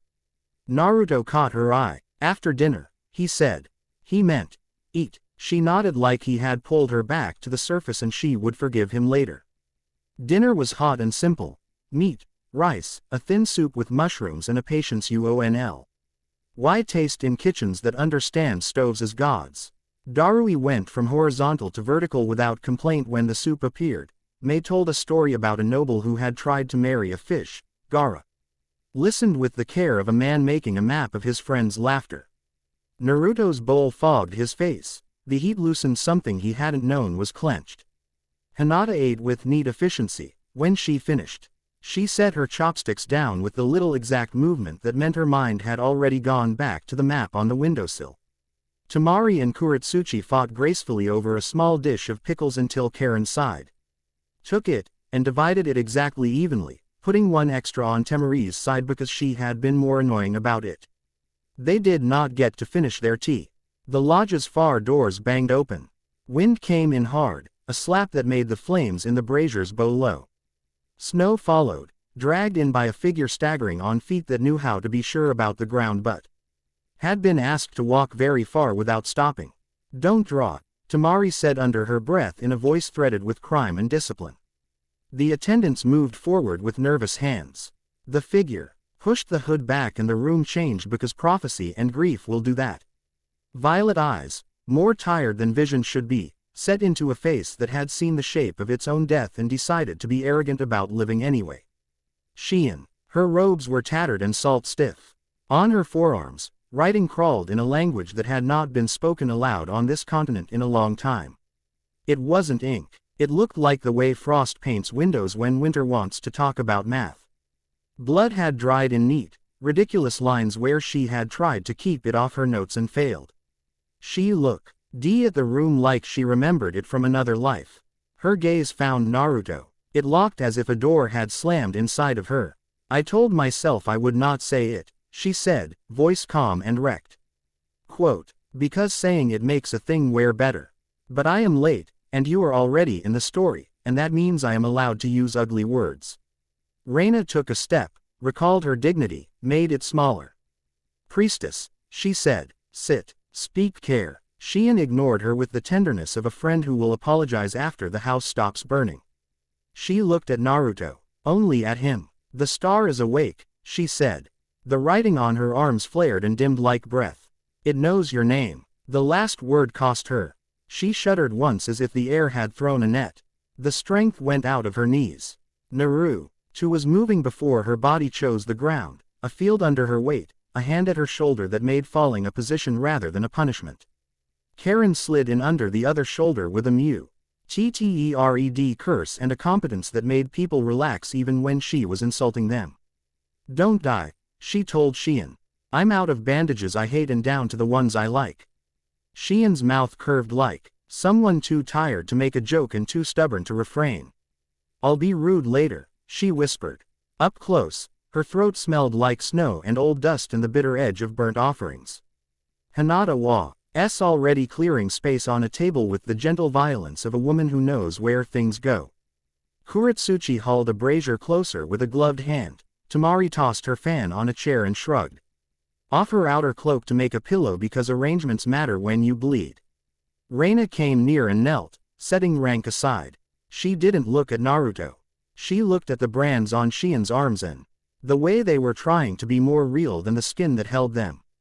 There was no fear in her face. There was anger. The honest kind. What did it take from you? Reina asked softly. Ciel looked at the ceiling. Because looking at your own losses is a violence you ration. Sleep, she said. Names of small rivers. How to tie that knot my grandmother liked. Her eyes slid back to Naruto's. It knows your name, she said again. Like an apology and a charge. It would prefer to wear it. Naruto felt his mouth go still. Ciel didn't speak. He didn't need her to. The absence of her voice told him everything he needed. Probability spiking, options constricting, the kind of target that isn't a place but a decision. He put his hand over Ciel's, not pushing chakra, just being hand. I'm not an easy coat, he said. Ciel laughed, then hissed when the laugh pulled at a stitch that hadn't been made yet. I know, she said. Her eyes closed. Her breathing did the thing where it has to pick a fight with death and picks calmly. Which is more dangerous than rage? Karen glanced up at him once, quick, and down again at her work. You're going to hate the amount of sleep I'm going to make you get, she said. Everyone needs a hobby, he said, because the room needed the oxygen of a bad joke. Hinata looked up from arranging Ciel's arms so the writing didn't rub on the wool. The look she gave him wasn't worried. It was decided. It said I will not let the world put you in a grammar that doesn't fit. He didn't need Ciel to translate it. The lodge held its breath and then learned how to exhale around prophecy and its consequences. Reina rose, already issuing orders in a tone that honored panic by leaving it no work to do. We move to the clean room, she said to her aide. We lock down the bad Ciel library. We pull anyone with a second agenda out of the building and send them to shovel snow until they remember how to be plain. Her aide nodded like he wanted to be useful enough to justify his hands. He bolted. Reina turned to Naruto. Her lashes had tiny snow melt beads on them from the door's slap. You asked for a field test, she said, which was cruel only in the way that accuracy can be. It found us. Naruto looked at the writing on Ciel's skin and the careful way Hinata didn't touch it. He looked at Temari wringing her cloak dry and Kuretsuchi checking for hairline cracks in the table because if you don't check the table it breaks during the next important thing. He looked at Karen tying a knot in a bandage with irritated kindness. He felt Ciel run a hand over the edges his thoughts the way a good teacher straightens papers. He smiled, the small hard one he saved for when the future was trying to flirt with inevitability. Then we pass, he said. Outside, the wind rose like a city arguing 3 districts at once. Inside, the braziers burned steady. The night leaned toward the windows as if it had been invited. Somewhere deep in the lodge, a bell meant for Emerg. Ncs vibrated once and then thought better of it. It would ring tomorrow, perhaps, or in another timeline. In this one it kept its head. Naruto shifted his stance and felt the floor hold him, the way floors do for people who trust them. There was a weight in the room now that had not been there when they arrived, responsibility made visible, choice made sharp. He liked weight. It kept him from drifting. Recommendation. Ciel said at last, voice precise and almost fond. Less heroism, more math. Why not both? He whispered, and Xian's mouth moved, amused even in sleep. The night stayed, full of snow and trouble and good tea cooling. They were together. It was enough and not enough. That is the correct state for the beginning of difficult work. Chapter 2 End. Chapter 3. The Temple at the Edge of Sound. They left Iron before the sun made a decision about the sky. The mountains lifted into a pale gray that looked like unpainted canvas, and the road unwound into a salt flat that had frozen long before winter. Glass hard and slick is a thought you don't want. The wind came from nowhere and went everywhere. When Tamari tested the air with the edge of her fan, it answered out of rhythm, gusts arriving a half heartbeat too early. Stopping in the middle of their own sentences. Sounds wrong, Karen said, squinting. I hate it. You'll hate it better inside, Kuretsuchi replied, heel scraping at a seam in the salt. This whole place is a tuning fork with bad manners. Xian rode the front bench of the lead wagon, hands wrapped in new bandages that had already stained once. The writing on her forearms had faded to the color of old bruises, but sometimes it woke, a flicker of frost script that made the hair along Naruto's arms lift. She watched the horizon with the weary arrogance of someone who was done pretending not to be necessary. Ciel's voice pressed into Naruto's mind like a clean blade laid flat on wool. Resonance gradients ahead. Certain frequencies will accelerate, others will stall. Avoid shouting. Avoid silence that is pretending to be kindness. What about wind that's trying to be a joke? Tamari asked, hearing everything he didn't say. Permission to mock freely, Ciel said, almost polite. Tamari grinned and shouldered the fan. Finally, a god I agree with. They moved without forming a column, because columns fail where predictability is a weapon. Hinata slid off the road to check the flank. Eyes pale and wide, the world's bones showed her their angles and she nodded as if she approved. Naruto fell in on foot, the sky reflecting from the salt into his eyes until the whole world was the color of boiled rice and old steel. When the first echo came, it wasn't theirs. Footsteps approached from the left, steady and unhurried. They passed through Tamari like she was fog and kept going. Hinata's head tilted a fraction, her eyes tracked nothing. The sound turned behind them, then ahead, then under. Karen swore and threw a stone. It landed 2 paces to right of where it had no business landing. Welcome to the land of demons, Kuretsuchi said dryly. Where physics comes to drink. The temple announced itself only when they were almost on top of it. A low structure half buried in salt and time, the roofline a series of not quite parallel planes. The doors were double and heavy, their wood salted white, and someone had engraved a score across the lines and dots and little slashes that looked more like maps than music until you read them with your body and found your breath matching the pattern without permission. Xian swayed once and caught herself with an angry exhale. It listens, she said. Don't give it a reason in a register it understands. Plain it is, Tamari said. Kuretsuchi, check the threshold. I don't want to step in and discover the floor resents me. Kuretsuchi spat in the corner, not rudely, politely, in the way of people who pay land its due. The spit sizzled. She made a face. It resents everyone. Good. No favorites. Naruto put his palm to the air 2 inches before the carved score. Pressure changed, the way runes do when a door loses its nerve before you touch it. He found the first knot without trying, it was where impatience meets ritual. He eased it, not like a key in a lock, but like a hand on a shoulder that asks for 1 step back. 3 beats, then none, then 2, Ciel murmured. Tamari will supply the missing breath. Hinata will mark the silent beats so it doesn't trip. Kuretsuchi, split the threshold by a finger width to bleed the stress without breaking the seal integrity. They arranged without needing words. Tamari's fan didn't so much move as it suggested the air do it for her. Hinata lifted 2 fingers, then 1, then none, counting silence. Kuretsuchi pinched the stone and it conceded a hairline to her without a fight. Naruto matched his pulse to the carved score once, twice, the third time the doors forgot to be closed and swung, quiet as a nod. The entry hall smelled like dry sound. Even Karen, who had been nursing a grievance against this entire landscape, went briefly quiet. The floor was a mosaic of black tile that refused to reflect faces, the walls were built of layered slate. Each slab tuned to swallow a different note. The ceiling was low for 6 steps, then rose into a vault that looked like someone had inverted a bell and decided to live under it. Charming, Temari said. I'm going to hate it less when we leave. Forward, Ciel said, and the word carried not authority but a debt.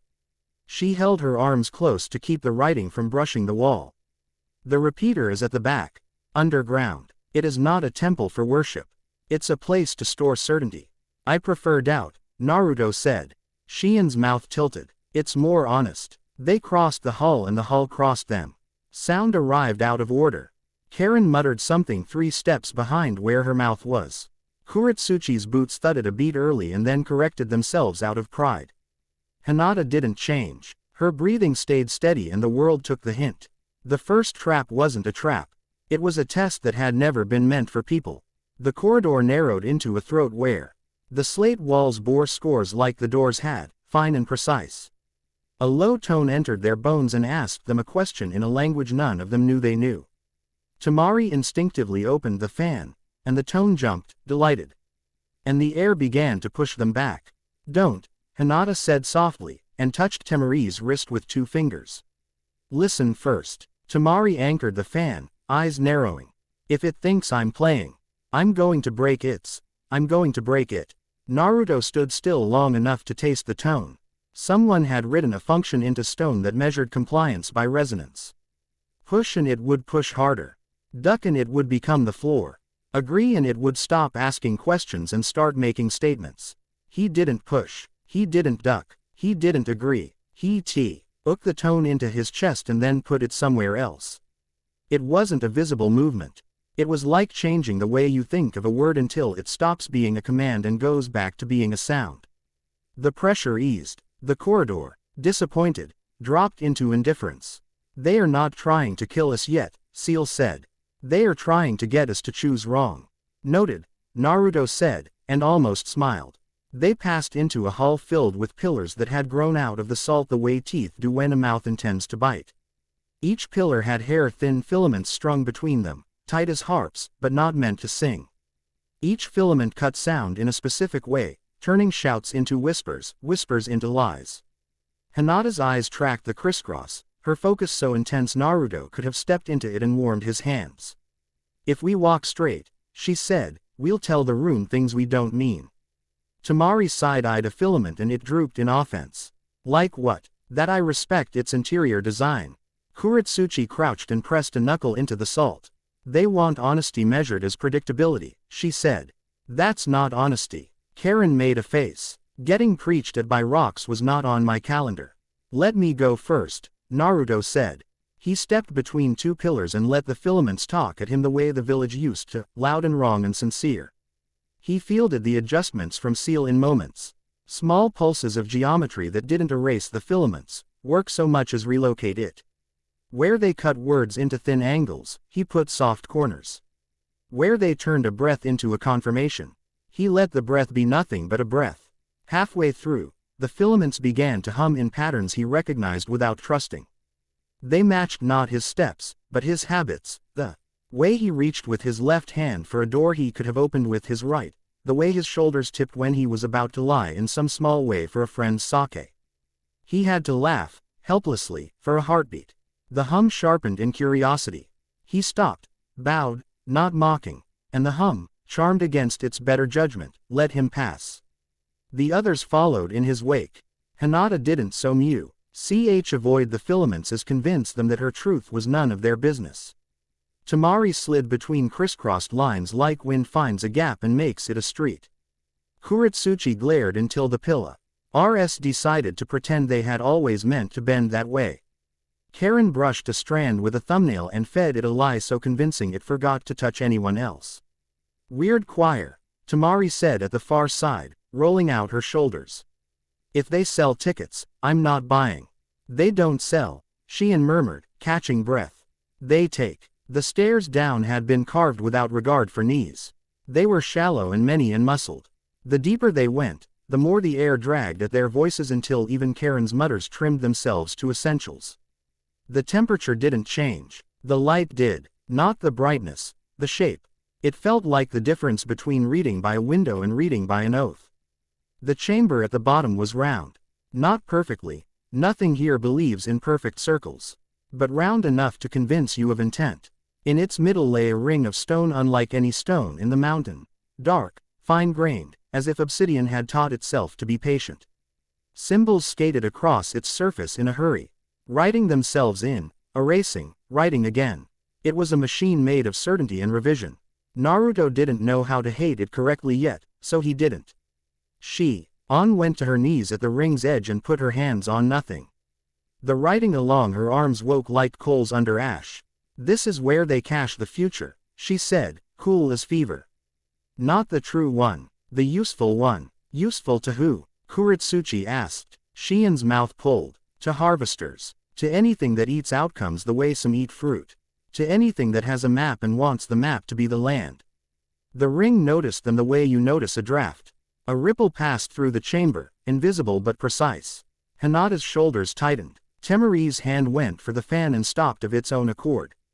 Which she disliked so much her eyes went flat and mean. Karen put 2 fingers to her temple like she could push something unwelcome out through her skin. A tone rose. Not like before. Not coercive, not moral. Hungry, but polite. Ciel's presence tilted within Naruto's mind, attention sharp. It is prefetching, she said. Constructing caches out of the moves we are likely to make. It will use those caches to bias us toward action it can digest. So we confuse it, Naruto said. Or starve it, both. He stepped to the ring and met his own reflection in its glass and didn't see a face. He saw a path. Steps he hadn't taken yet, choices arranged like stairs. He saw himself striking, politely, at a shadow that wore a name he respected. He saw Reina on her knees with a brand on her hand. And his own hand open like a joke with no laugh. He hated the taste in his mouth more than the vision. Naruto snorted, not kind. No. The ring's writing sped up, eager, and then staggered as if someone had kicked its ankle. It corrected, created another path. Temari cutting, Kuretsuchi diverting, Hinata blurring, Karen bleeding. Naruto didn't have to say no that time. His spine did it for him. Recommendation, Ciel said, precise. Feed it a dominant fork that fulfills its need to be right while costing it the thing it values, predictability. Present it with a choice tree whose local optima are lies it will select. Then eat the cache. Naruto reached with Beelzebub's absence and held the idea of a decision between 2 bad roads. He offered it like a magician offers you a card. Pick any, see how free you feel. The ring, delighted to be seen, reached for the left-hand branch. Naruto let it have the leaf and then the twig, fingers gentle. He felt the cached future nestle into the space between his hands.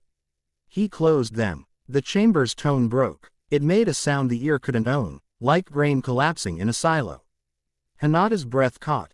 Temari laughed out of pure spite and joy. Shien lifted her face with a furious light. Yes, she whispered. Yes. The walls did not appreciate being denied. Stone like this does not like being told its math is wrong. It responded by waking something. In its back pocket. An old vessel grown where 10 tails tissue had been encouraged to take on a shape that resembled mercy. It was red-haired because someone who thought they understood Uzumaki had wanted it to be convincing. It smiled because someone thought that would help. It stepped out of a crack at the far side of the chamber. Its presence made the tone jump a note and then deepen. It tilted its head and did not blink. Its eyes were a calculus problem. Ah, Temari said. The welcome committee. Karen's teeth bared without showing. I didn't bring enough bandages to be polite about this. Hinata slid left without moving her feet, attention mapping angles. Kuretsuchi flexed her fingers. The ground under the vessel's feet began to reconsider its commitment to flatness. The vessel moved. It didn't rush. It stepped into Temari's shadow and then into Hinata's blind spot and then into Kuretsuchi's attention without existing in all 3 places. It had studied the fight in their future and learned it like a poem. Naruto met it in the place where poems go when you forget them. He didn't block the first strike. He stopped believing in it. The strike landed on a space he hadn't occupied in longer than it took to exhale. The vessel blinked, irritated for the first time, and recalculated. It is using local predictions and correcting on the fly, Ciel said. Starve its correction. Make it choose a cost function you can afford. The vessel feinted at Karen and took Hinata's wrist instead in 3 impossible steps. Naruto didn't reach for Hinata's captured hand. He opened a field the vessel's foot that made the floor briefly honest about being a slope. It didn't throw the vessel. It threw the timing. The vessel's eyes flickered. Hinata broke the hold as if it had never been there and slid 2 inches to safety. Tamari cut wind out of a slice of the room and the sound that had been building to a scythe fell flat. Kuretsuchi knocked the ceiling into a handspan lower and the vessel found its angle gone. Karen stepped into its guard with a snarl and bit. The vessel started to laugh. It had learned this one from a stolen file, and the laugh choked when the bite wasn't a trick but a transfer. Chakra moving in a loop it didn't own. Mine, Karen said, and spat, and the spit steamed. Tastes like a smug math teacher. Naruto didn't give the vessel a clean fight. He fed it options in which it could be right today at the cost of being wrong in 10 seconds. It took them, eager to keep its record perfect. He ate its caches one after the other until it flickered in confusion. Its future stores empty and its present starvation sudden. It struck at a ghost Tamari had stopped being a beat ago and found Kuretsuchi's fist instead. You're ugly, Kuretsuchi told it, and rove its head into a pillar that had been wanting to crack all morning. Hinata's voice touched Naruto at exactly the right volume. 3 more seconds, she said, calm as tea. Then drop the floor. Copy, Naruto said. 2, Hinata said, because Hinata counts both ways. 1. Naruto let the ground remember the river it had been. The vessel's stance expected stone. It got water. It flailed in an instant that it did not own. Temari's fan snapped shut and then open again, a slap without cruelty. The wind left the vessel's lungs and decided it had better places to be. The ring in the center of the chamber didn't like the loss of its champion. It spun up a new tone, higher, meaner, threaded with a pattern that dug into the small bones along the ear. Naruto had been polite this whole time. He stopped. He leaned over the ring and wrote a law on it like you write your name on the inside of a book because you are tired of lending it to people who forget. He didn't shout. He didn't fold his hands. He let Uriel set lines in the world that weren't new so much as remembered, a boundary that isn't a fence, but an agreement. No resonance leaves this space. The chamber tried to argue. It hit the line and found it couldn't. The tone built until it became a shape. The shape pushed against something it couldn't find. The air thickened into a throat that could have screamed, finally, and didn't. The cost always comes due. Naruto felt it as a narrowing, not pain, an expensive calm. He could feel the ring looking for cracks and he held still enough not to become one. Blood ran warm from his nose. And he didn't notice until Hinata's thumb brushed his cheekbone and then didn't again, quick and sane. Hold, she said softly. Working on it, he said, though to be honest, Ciel was doing most of the work. Sustainment at 84%. She murmured. Your body will not thank you. It will also not fail you. The first part sounds like Karen, he said. I heard that, Karen said, and pressed a smear of paw sweet under his nostril that tasted like eucalyptus and threats. If you fall down, I'm going to lie and say you made me hold the line with my feelings. The vessel, half submerged in remembered river, tried one last cleverness. It opened its mouth and let the ring speak through it, a surge of mapped futures meant to burn a path through any insisting law. Naruto didn't counter with strength. He countered with boredom. He let the flood run at him and then passed him like gossip you stop caring about halfway through. Ciel, exasperated and fond, folded the ring's own arguments back across themselves. Until they canceled like polite people who meet in a hallway and both step aside in the same direction, then again, then give up. Now, Shion whispered, voice cracking. Now, Tamari sliced silence itself across the vessel's throat. Kuretsuchi shoved the ceiling down another inch. Karen squeezed harder than necessary. Hinata called the angle and Naruto let Beelzebub open, not a mouth but a table. The ring's spikes of mapped energy came to sit there, mannered and bright, and found, to their astonishment, that being witnessed was as good as being spent. The vessel collapsed into itself, not dramatic, just done. Its red hair dulled to a color that wasn't a lie. The ring's surface went flat. The symbols ran once more in a strip and quit. For a long breath nothing moved but their chests. Naruto exhaled. He didn't let the law go. He set it down carefully like a heavy pot where it wouldn't burn the floor. The chamber's resonance thumped against the boundary one last time, tested a seam, and decided to be reasonable. He swayed. Hinata's hand touched his elbow, not to steady him, to be there. He stayed. Shein crawled, because dignity is for after, and put her palms on the cooled stone. The writing on her arms flared, then dimmed, and didn't come back. She shut her eyes, and when she opened them again she looked like someone had pulled a splinter out of her soul with tweezers. "It was using your arrays," she said, hoarse, to Reina, who had come into the chamber without anyone hearing her. Reina's boots were clean. The circle on her wrist was not. It had burned a mark into the skin tee. Had looked like geometry deciding to be flesh. "Your legal frameworks. Your tidy cages. It loves order. It's going to marry whoever keeps the house best." Reina didn't flinch, but her hand moved, once, small, toward the brand. Then away like a person resisting the urge to scratch a healing wound. "Understood," she said. She looked at Naruto, and for the first time since she had walked into the lodge he saw fear sit down in her eyes. Not of him, of being made a doorway.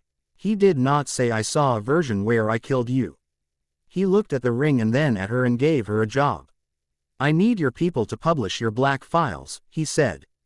"The ugly ones, the prototypes, the failures. Put sunlight on them. And I need you to hold the external nets while we tear the internal ones." Reina blinked. It was almost a laugh. "You're assigning me the thing you only give to someone you don't plan to kill," she said. "Correct," Naruto said. Something in her posture came back from a long way off. She let out a breath that had been living under her ribs since before she'd learned her rank. "I will fail publicly," she said, dry as rock in drought. "And then we will fix it. Love a woman who knows how to PR her disaster." Kuretsuchi muttered, too impressed to hide it. Tamari flicked sweat out of her bangs and pointed at the dead vessel. "Do I get to keep the head?" "No," Karen said immediately. "You get to keep your hands. Which you will wash." Hinata crouched near the cooled ring, not touching. Up close the surface reflected nothing it didn't want to. Her eyes were quiet and bright.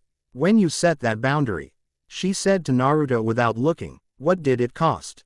He considered lying. He didn't. "A good memory got lighter," he said.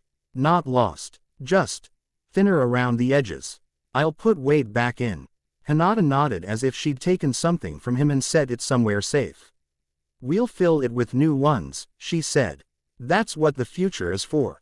Ciel hummed. Not a sound, a satisfaction. Approved. Reina's aide, the one who wanted to be useful enough to justify his hands, appeared in the corridor above and announced that the mountain was arguing with itself because someone had annoyed its acoustics. The team collected themselves. The ring lay there like a letter from an old mistake. Shein stayed on her knees a little longer, then reached for Naruto's wrist. Her grip was not strong. It was absolute. "The star has a mouth full of words it didn't write," she said, level. "It will put them in you if you let it." "Don't let it." "I don't wear borrowed," Naruto said. She let go, satisfied. They climbed. The stairs were still indifferent to knees. The pillars still tried to persuade them to be easier to predict. The tight corridor's tone attempted to regain its moral composure and failed. The front doors considered being closed for drama and then settled for being doors. The salt flat had turned pearl under a sky that was desperately making up its mind about afternoon. Wind had shaved odd patterns into the surface, streaks like writing that wasn't a language yet. In the distance a line of deicide operatives moved like correction tape across a page. Reina fell into step on Naruto's right, Kuretsuchi on his left. Karen and Tamari bickered affectionately behind them about whether it was appropriate to name a fan. Hinata walked forward with the light on her hair and the scuffed scuffs on her boots. And Naruto wanted to say something that was not clever, not brave, just true. He didn't. The truth had time. "Report to Iron," Reina said, voice raw around the edges and steady in its core. Then we change the locks on our house. And we tell everyone where we hid the spare key. That's going to make you unpopular, Tamari said. Reina's mouth turned up in a shape that suggested she had been born unpopular and only improved with practice. I'm used to it. Kuretsuchi slung an arm companionably around Reina's shoulders and steered her a fraction. Don't worry, I'll help you write the memo that makes everyone angry and glad. Karen, who had always believed in good hygiene and bad decisions, handed Naruto a cloth for his nose and poked him once in the side. Drink water, she said. I don't need you fainting and embarrassing me. Wouldn't dream of it, he said, and drank. The temple behind them did not collapse or vanish or learn its lesson. It lay quiet and heavy, as things do when the future they wanted would not lie still for them. The air around it ceased to be cruel and returned to ordinary strangeness. Sound righted itself by increments. Some air near the wagons. A kettle decided to boil and the whistle arrived precisely when it meant to. As they crested the low ridge that hid the worst of the temple from the road, Naruto felt a tug at the edge of his attention, the way you feel a fish at the end of a line. He glanced at Reina's wrist. The geometry brand there had changed. Not deeper, wider, like an idea making room for itself. He looked up. The sky was a clean sheet with nothing on it. He smiled with his teeth, small and not friendly. We see you, he thought, and didn't bother making it a prayer.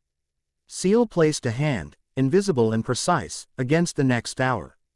We are going to have to be specific, she said. The protocol prefers generalities. It cannot argue with an exact thing said at the exact time to the exact person who needed to hear it. Then we'll get good at exact, Naruto said. Hinata touched his sleeve. A feather, a fact, and he didn't look because he didn't have to. The hand stayed a breath and left, like an answer yo. You carry in your pocket for when your mouth is busy. They reached the wagons. Men with tired hands and good hearts took the harness of things and began to load. The flats glittered. The temple didn't vanish. The star, somewhere beyond the air, turned its face toward them without warmth, and for the first time Naruto found that comforting. You can trust an enemy who doesn't pretend to love you. Home by nightfall, Tamari asked, optimistically. Kuretsuchi snorted. In what world? In the one we make, Naruto said. No one laughed at that. They didn't need to. Some promises are made with boots and not words. They started back. Chapter 3 end. Chapter 4. When the Void Breathes. Rain came in slow lines over iron, neat as penmanship. The lodge windows wore beads, the courtyards made maps, and the Mountain smelled like cold iron and the inside of a forge that hadn't decided what to make yet. Naruto stood under the eaves with his hands open to the weather. The skin of his palms hummed faintly, as if the air had remembered they spoke to each other yesterday and wanted to continue. Behind him, the lodge moved like a chest rising and falling. Deicide runners carried cable and regret. Kuretsuchi bullied an attendant into producing 3 kinds of chalk and a map of sewer lines. Karen inventoried things you can use to restart hearts and things you can use to stop them from thinking they can stop.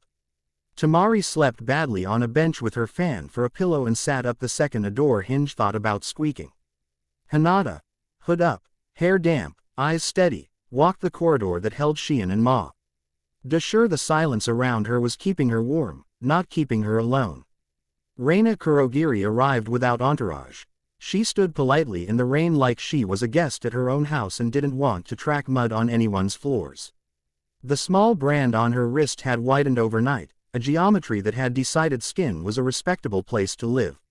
She carried no visible weapon and 1,000 invisible responsibilities. You should sleep, Naruto said.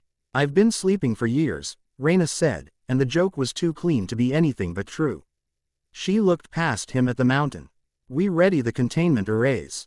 We put me inside. We see if we can starve it before it eats me. Or, Tamari called from the bench, we don't let it in your kitchen, Commander. Reina's mouth didn't smile, her eyes did. Unfortunately, there is only one kitchen, and I am the door. Kakashi leaned in the lodge doorway, hands in his pockets as if pockets were a philosophy. We're going to do this, he said, like a weather report. Let's do it without embarrassing anyone we might need to apologize to later. Permission noted, Karen muttered. Ready the apology supplies. They made a room behave. No, tea clean. A place can be clean and still betray you, but likely. Chalk lines and copper rings and salt that had been blessed by 4 different grandmothers. Hinata marked points where the world's threads ran close to the floor. Places you could put a law without it slipping. Kuretsuchi braced the beams against panic. Temari found the air's eddies and made them polite. Karen laid out a table of stubborn compassion. Shion woke, sat up, and wrote a sigil with her fingertip in the condensation on her cup that meant "Don't make me say, I told you so." Reina stepped onto the circle. The geometry on her wrist brightened. Then went colorless the way ice is colorless when it's wishing it were a knife. She breathed once, twice. She spoke to her aide in a voice that could have calmed a riot. "If I start using pronouns in the plural, you shoot the chalk line," she said. Her aide went more pale than a man should in front of his commander and nodded anyway. "Yes, ma'am." Ciel brushed Naruto's thoughts like the edge of a hand through long grass. "The protocol will attempt a symmetric fusing. It prefers legalisms and will speak in her cadence. It will test definitions. If we keep the room precise, we can require it to declare terms." "Make it show its math," Naruto said softly. "I can do that." He looked at Hinata. Her hood shadowed her face. He could still see the light in her eyes. "If it gets loud," he said, "I want you on people. Not on me." She didn't argue. "Always," she said. The arrays came alive with a sigh, as if an old instrument had agreed to a last performance. Lines glowed. The air shrugged and then held its breath. Reina lifted her palm. The brand opened like a flower that had read a book on how flowers open and was trying too hard. The room tilted. It did not come with thunder. It came with precision. Letters formed in the rain outside and walked along the glass, then stepped off without breaking. A ripple went through the lodge, through the village, through the mountain, an adjustment. Like a town deciding to drive on the other side of the road. Then Reina said, very calmly, "We are present," and the plural was not metaphor. It wore her voice like a well-tailored coat. If you didn't know her, you wouldn't have noticed the degree to which the vowels sharpened. It did not crow or threaten. It looked at the chalk lines and gave respect. "Clever," it said, and respect in its mouth felt like a tax. "Boundary law with consent anchors. You have learned to write pretty fences." Temari's jaw flexed. "You're not the first thing I've met that mistook courtesy for offense." The entity moved without moving and the room remembered how a mirror feels when it's polished wrong. Outside, the streets of iron folded into mirrored planes. Staircases chose new directions. Surf. Aces remembered they had multiple loyalties. A child chasing a hat found gravity trying to court her from the side. Hinata's hand shot through a window and held her thread to the floor. "Threads anchored," Hinata said, low and even. "Civilians are constants. Let's keep it that way," Naruto said, already in motion. He and Ciel sank Ural's lattice into the floorboards, not a wall, an oath. The Lord GE learned a new habit. Stay the same for long enough for people to leave. The windows stopped trying to watch each other, the doors forgot the urge to be clever. Hinata's Byakugan tracked distortion, and her voice cut through the noise. "Left lane is true. Don't step on your shadow. It's not yours right now." Karen ran triage like a queen who disliked blood but liked the people who needed theirs. "You're not dying," she told a guard who had been convinced by the air that his heart had failed.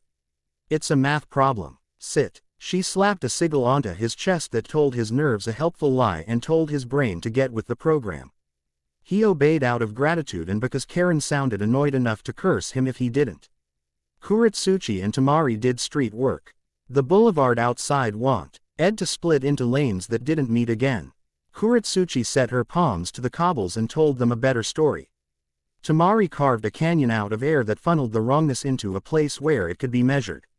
The entity, Astra Mikabashi, Shion had called it when they'd had time to name the star that wore Reina's duty, took all this in with interest that didn't bother pretending to be human. It turned back to Naruto and tilted Reina's head a fraction. "You resist with decorum," it said. "We approve. Obedience to law is a kindness. Obedience to law is a relationship," Naruto said. "Yo, you don't get a relationship without consent." The slightest beat. If it had been human, it would have narrowed its eyes. "Consent is noise," Astra said. "We smooth noise. That is our gift." Naruto smiled and it was all teeth and patience. "I have a gift too," he said. I don't forget people just because the math is cleaner. It learned him quickly. It used deicide nets and village streets and the sea. Operative eagerness of the world to try to fit him inside a category it had already written down. It decorated the walls of that category with predictions that felt correct until you touched them.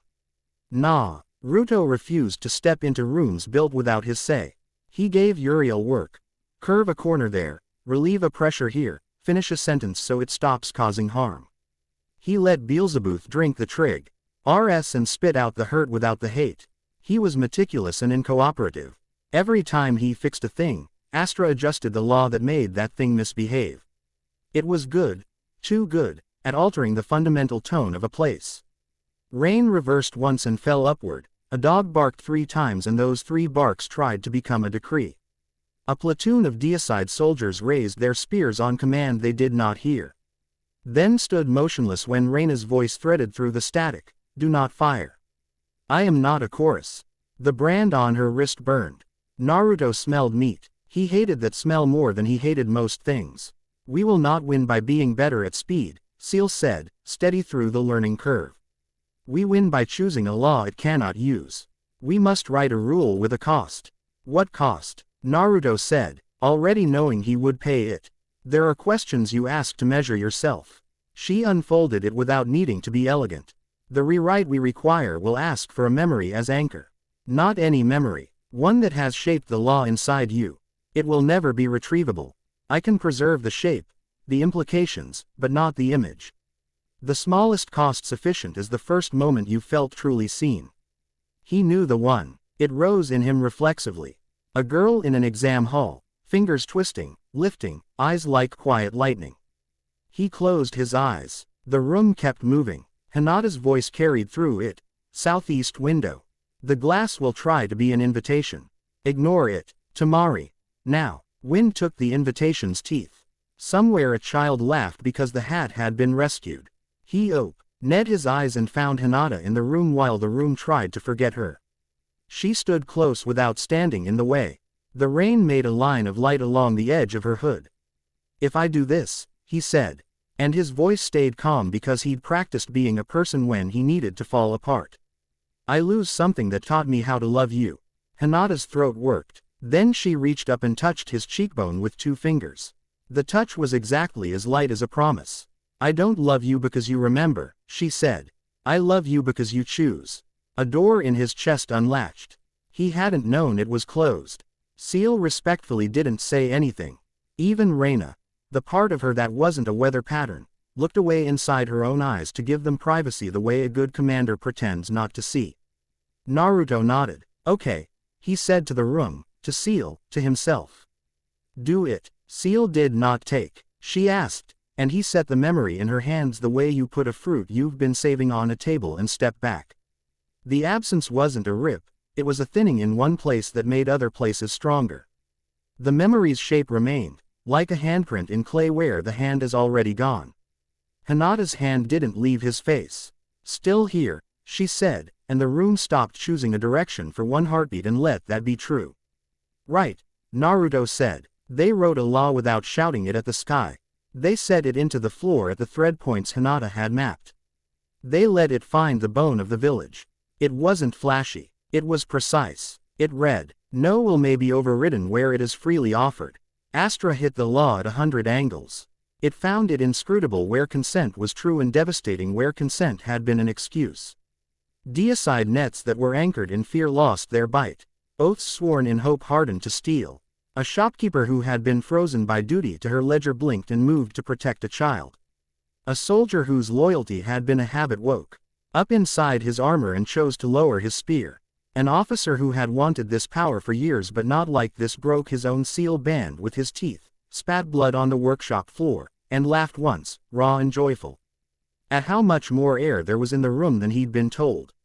Within Reina, the protocol blacked at the edges like film catching flame. It shoved terms through her throat. Efficiency, security, future. She answered with small words that can carry heavy loads. Not at that price. You or noise, Astra said in both their voices. Reina's mouth said, because she was born to be irritating to tyrants. I am consent, and it flinched. It adapted. Of course it did. It stopped pushing Will and started moving objects. The streets folded meaner. The sky dropped an inch. A bell. L Tower selected a direction and tried to fall that way solely out of spite. Temari and Kuretsuchi were already there. Temari carved an alley through the falling, wind a blade that doesn't make blood.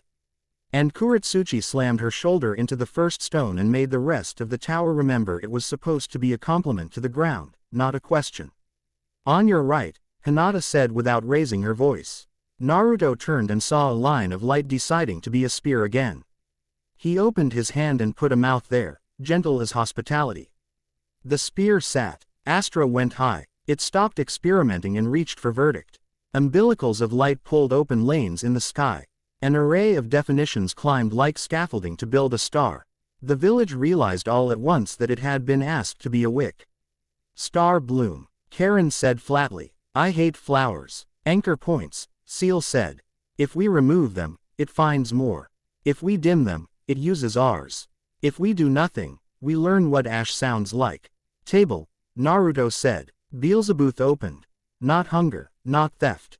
Invitation. He made a room in the world where the star bloom could sit and be seen without being spent on anyone's body. The bloom arrived and the room held. Light poured. Heat argued. Sound tried to become law. Uriel stitched the seams and Ciel timed the breath and Naruto stood steady while a star tried to set up housekeeping in his palms. Where do we put it? Temari asked, voice tight with the work of holding streets to their promises. Back, Naruto said. Not at them. In us. He turned. The hospital's lights flickered again and then steadied, greedy. Grateful. The wells had pumps that had always needed an apology to start. The apology was accepted and forgotten. Iron's baths. The ones set into the cliff for tea. I-red soldiers and stubborn grandmothers, filled with water warm enough to loosen grief. A homestead on a far slope had a stubborn grid. It stopped pretending to be shy. The bloom ran itself into wires and pipes and seeds. Not all of it. Enough. Reina didn't break. You don't break someone who has a house to run. But Astra clipped her voice and pushed through, angry now in a way that had no heat, only contempt. Your law is a trick. Consent is an indulgence. Cost is for the weak. Cost is the point, Naruto said. He couldn't feel the shape of the memory he'd given, he could feel the shape it had left. Like hollows in a riverbed turn water honest. It made him fierce and careful. I paid. You should try it. Astra lunged inward. Naruto went there to meet it, not with body, with whatever the paw. RT of him is that knows how to stand in two rooms at once. He found the inner place inside Reina where law and duty have tea and argue about who gets the bill. It was a white hallway with office chair. And a potted plant that had not been watered in weeks because no one thought to. Reina stood there by the potted plant because of course she did. Her sleeves were rolled. Her wrist was raw where the brand had decided to be geometry on purpose. She looked at Naruto like you look at a person who showed up to help you move even though you only asked them to come for snacks. Welcome to my least favorite hallway, she said. The protocol leaned against the other wall, not a person, but wearing one like a borrowed jacket. It was made of arguments. You brought a friend, Astra said. It sounded amused. It had the mouth for it. Not a friend, Reina said brightly. An auditor. Naruto smiled around the tired. I'm here to adjust your grammar, he told Astra. You keep writing people as objects. Astra's regard was a thin sharp thing. People or patterns, it said. Objects are honest about being used. He felt a small, almost affectionate exasperation from Ciel, who was doing something indecently complicated with 3 nets. A stare, and a word she hadn't had to define for 1,000 years. Less debate, more editing. Agreed, he said, and held out his hand. Reina took it without thinking. That was the point. Consent that doesn't need to be announced is the strongest kind. The brand on her wrist flared, then stuttered. Astra pushed terms into the room. Security, certainty, ENDSTATE, and Naruto wrote. In small calm letters between each one, WHO decides, WHO pays, WHO leaves. The terms still looked big. They no longer fit through the door. Astra tried the last thing at H. Add that could be called cleverness. It folded Reina into an identity made of her duty and offered Naruto a choice it had built for him. Kill the commander, save the city. Mercy is math. You are good at math, aren't you? Naruto did not insult himself by answering.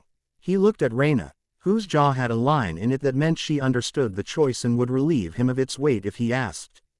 He did not ask. He wrote another small sentence on the white hallway's floor where even the plant could read it. I will not remove the person to fix the problem. I will fix the problem so the person can stay. Astra hissed. Not air. Logic refusing to be changed. Hinata's hand was not here, but he felt where it would be in his life. Ciel pushed with him, not shoving, placing a wedge in the right seam. Reina stepped forward. Get out of my house, she said, weary and crisp, and that mattered because consent is not always a soft word. Sometimes it's a boot. They did not kill Astra. Killing is simple, and this wasn't. They unhooked it. They unbricked the window that had pretended to be a wall. They took its best arguments and turned them into notes in the margins of a page where the body text had room to breathe. It left, sulky, shining, offended, not gone, but out. It slid along the edges of the deicide nets and found them bright with a new thing called oversight. It tried the old temple and found the door altered. It went up without liking the dependency gravity still had on consent. Reina swayed in the white hallway. Naruto kept her there by being there. The plant in the corner looked a little less doomed. They came back to themselves the way you come up out of a pool you didn't mean to dive into and are happy to find your lungs still honest. The lodge steadied. Streets learned their old names again. Rain went back to falling in a direction that liked roofs. The first sound was someone sobbing because his mother was not dead. The second was a laugh from a person who couldn't remember how to laugh until just now. The third was Karen yelling, "Drink water," at a general. Tamari sagged against a pillar and then decided that was beneath her and stood with offended dignity. Kuretsuchi looked at the tower and nodded at it like it had passed a test she hadn't told it about. Hinata exhaled, the long kind, the one a house makes when the last guest you love has decided to stay. Reina passed a hand over her face. When she lowered it, the brand on her wrist still existed, but it looked like a scar, a witness, not a plan. Her mouth did not smile. Her eyes did, mostly at the idea of talk. Ing a nap in a chair while someone else did paperwork. Publish, she said to her aide, who was holding himself together with principle and a cup of tea he had forgotten to drink. Everything. The failures first. He nodded and then gagged on his tea because the words were large in his throat. Yes, ma'am. And Commander, Kuretsuchi added, because you never miss a chance to pour sand in a machine that needs friction. We're forming an oversight council with 3 civilians and an Uzumaki who will intimidate you with kindness. Reina closed her eyes for one blissful second. My favorite new hobby is being unpopular, she said. Thank you. Gaara arrived at some point in the sequence where time had been busy with other things. He stood in the lodge doorway again, desert quiet, eyes on Naruto. You were polite, he said. I was me, Naruto said. Same difference, Kakashi murmured from the stair, which was starting to feel like a refrain he liked. The hospital's lights stayed steady. On a rooftop across the way, a child held up a tin cup to the rain as if it were rare and precious even when it wasn't, and drank like a king. Shion found a seat like a pilgrim finds a pew after the miracle, grateful. Disgusted that gratitude is necessary, amused at being alive. The writing on her arms had cooled to scars you could kiss in a doorway without making a religion out of it. She looked at Naruto and lifted 2 fingers in a salute not of rank but of mutual stubbornness. You were exact, she said. I had help, he answered. I always do. He found Hinata as the room learned how to be a room again. She had a wet curl stuck to her cheek and a light bruise blooming at her wrist where a wayward edge of law had thought it was clever and she'd educated it. He reached to move the curl. Hi's hand paused halfway because his body remembered he'd been someone else for a moment and wanted to be careful. Hinata caught his fingers and completed the motion herself, guiding his knuckles along her skin. The smile she gave him had the weight of the memory he no longer held and the ease of the choice he had kept. Hello, she said, as if he'd just stepped back into the room. Hi, he said, and it was a good stupid word with no math in it. Tamari wandered up like a storm front that had decided to do public relations. She flicked water from her fan and eyed Naruto as if he were a piece of foo. Rniture she was considering moving into a better spot. If I ever catch you trying to wear a star as jewelry again, she said pleasantly, I'm going to file an official complaint with your face. I will take steps to avoid paperwork. Naruto said gravely. Karen shouldered into the group with the long-suffering pride of a sister who has kept a family alive on sheer spite. She plucked a leaf out of Naruto's hair, frowned at it like it had failed an exam, then leaned her shoulder into his arm for a second. You eat one more catastrophe without telling me and I'm writing your diet, she said. No raw stars before dinner. Naruto recited. Good boy, Karen said, meanly affectionate. She slanted a look at Hinata that said you see him, right? Hinata's look back said I have always. Kuretsuchi strolled over, flicked Reina's wrist with the back of her fingers like a friend knocking on a door she'd been told to treat gently. You're not dead, she said. I'm going to give you the joy of sitting through 3 hours of public comment. Reina made a sound a person makes when they've just remembered coffee exists. I deserve that, she said. Fine. Iron did what villages do. It turned a day of too much into a story it could hold. Runners went out with new orders and old pastries. Someone brought blankets without asking who needed them because the answer was everyone. A pair of old women argued in their dialect about whether the rain had improved since the war. A child with a hat argued with them because he had a hat now and thus authority. They didn't have a parade. They had cleanup, which is better. It turned triumph into sweeping. The street remembered the color of the cobbles. A noodle shop set a pot to simmer that smelled like forgiveness. By dark the lodge felt like a hand someone had washed and bandaged. Kakashi took himself off to write a letter that would read like a shrug and make a minister cry. Gaara stood on a balcony and let the rain stick diamonds to his eyelashes. Like someone who keeps a museum in his head, Tamari and Kuretsuchi retired to plan a scandal that would help the Oversight Council's birth. Karen fell asleep in a chair in the middle of cataloging medical waste.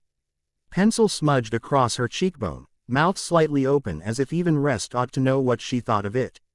Naruto climbed to the roof. Rain gentled on tile, that particular soft percus. Scion that makes the world seem like it has found the right tempo. The village glowed where it needed to and rested where it didn't. He sat with his knees up and his palms on them and let the after hum. Like a bee swarm he had no intention of swatting. Ciel settled next to his thoughts like a person sitting beside you and deciding not to talk unless you wanted to. A long moment passed, the kind that's not empty at all. I have archived the shape, she said finally.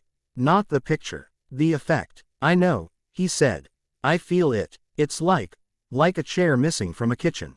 You don't trip over it when you walk. You notice when you reach for it. I can compile a list of new chairs. He smiled with his teeth tucked in. Let's steal some from tomorrow. Hinata found him the way the wind finds places it likes. She didn't say his name before she sat. That helped. He leaned his shoulder into hers. She leaned back. They watched rain fall off a gutter in a silver rope and break into beads mid-drop and combine like a family that likes arguing too much to stay separate. I can't remember the exam hall, he said quietly. She nodded. Good. He turned his head. Rain made a soft tapping along her hood's edge. Good. You keep trying to make all the right stories live in your head, she said, and there was humor in it, and gentleness, and an authority he trusted. Let some live only out here. Come find them. He exhaled, the long kind. The kind that got easier today. Okay. They were quiet again in the luxurious way that means neither of you feels compelled to scold the silence into proving itself. After a while Temari's voice drifted up from the next roof over, scoffing at somebody's suggestion that the Oversight Council have a dress code. Karen's laugh, sharp and tired and true, hit the eaves and stayed. Somewhere a song tried to be born and forgot itself mid-note and everyone forgave it. Reina appeared at the roof's edge like a person who had done enough today and was coming to make sure everyone else was doing their share of the not doing. She had a cup in each hand. She set one near Naruto's knee and didn't sit until he nodded. It tastes like bark, she warned. Someone told me it was good for me. I love bark. Naruto lied, and drank, and winced, and grinned. Reina clinked her cup against his. Thank you for not killing me, she said, dry. Thank you for not making me, he said, dry meeting dry. She looked out at her city. The rain made the lights look like they were breathing. I will be sued, she said, almost fond. There will be pamphlets. Children will draw cartoons with my nose too big. I will be happier than I have been in years. You'll be tired, Hinata added. I am a connoisseur of fatigue, Reina said. But the kind you earn is better than the kind that eats you. They talked until the cups were empty. Reina left with her shoulders still square, but looser at the joints, like she had shed a coat that had been growing teeth. Naruto and Hinata stayed. The rain made brief applause on the roof tiles when a wind jittered. Naruto stared at his hands in the wet light and felt the day in them, the star that had tried to live there and been sent to power baths. The law that had loved being spoken quietly, the memory shaped like absence. He felt also the smaller things. The lift of a hat, a leaf plucked from hair, the weight of Karen's head against a chair back. Temari's running commentary, Kuretsuchi's contempt for physics when it's inconvenient. These were the reasons laws are written. These were why you pay costs. He set a palm to the roof tee. And the tile whispered back that it was content. He smiled. Small. Future tasks, Ciel said, practical and never unkind. Deicides recharter. Oversight protocols. The Mikabashi remnant, which will dislike being evicted. The temple network is not singular. It is an index. We should recruit archivists. Make a list, he said, and she had one already, of course she did. He let the list sit, a companion, not a command. The village yawned. A noodle vendor closed an awning, whistled badly, and did not realize his whistle aligned with a thread Hinata had anchored earlier. The roof felt it and hummed in approval. Somewhere a door shut in the clean way that means a day has ended before it could rot. Naruto leaned his temple against Hinata's hood and let it be enough that the day had chosen to end at all. He didn't look for stars. He'd had his fill. He watched the darkness in between and found it generous. Temari's voice floated up one last time. If the council makes me wear a hat, I'm choosing the ugliest one, she declared. Kuretsuchi shot back, we're writing the hat clause specifically for you. Karen, almost asleep, contributed, I'm stealing the hat. Hinata's shoulder moved with laughter that didn't get loud. It didn't need to. Naruto thought, for a moment, of the first sunrise on the rooftop at the start, the wet tiles, the city breathing. He didn't remember a certain exam hall. He remembered every choice that had followed it. He reached for Hinata's hand. She was already reaching. Their fingers met without the elaborate ceremony of nerves, and the latch was natural, like rain finding gutters. Tomorrow, she said. Yeah, he said. The rain steadied. The village slept. Allah lay quiet in the beams of a lodge and in the lines of a street and in the easier way a stranger's shoulders sat when they realized the world owed them consent. Somewhere above all that, a star turned its face like a bureaucrat finding out a meeting has been moved to a room they don't control. It would be back. The world is full of returns. But the roof held. The people did. He would. He squeezed Hinata's hand. The answer squeezed back. Chapter 4 End. Chapter 5. The archive that ate the minutes. Morning in iron tasted like new bread and wet stone. The rain had moved off toward the foothills, leaving everything rinsed and a little cocky about surviving the night. A crowd collected in the public hall with the steady, practical noise of people who had work to do and would like to do it in a world that made sense.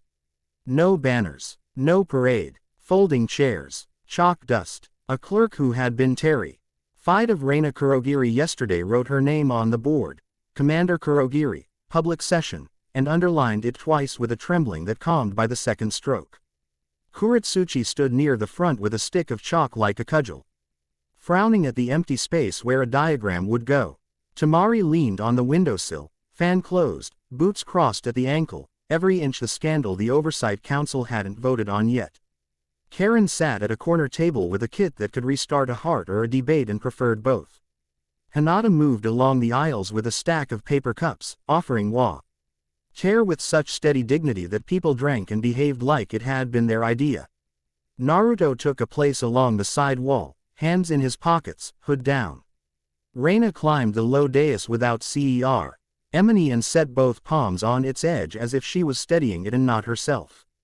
The brand on her wrist hid under a cuff. No one pretended it wasn't there. Thank you for coming, she said. Her voice wasn't loud, but it chose the right frequencies and the room leaned in.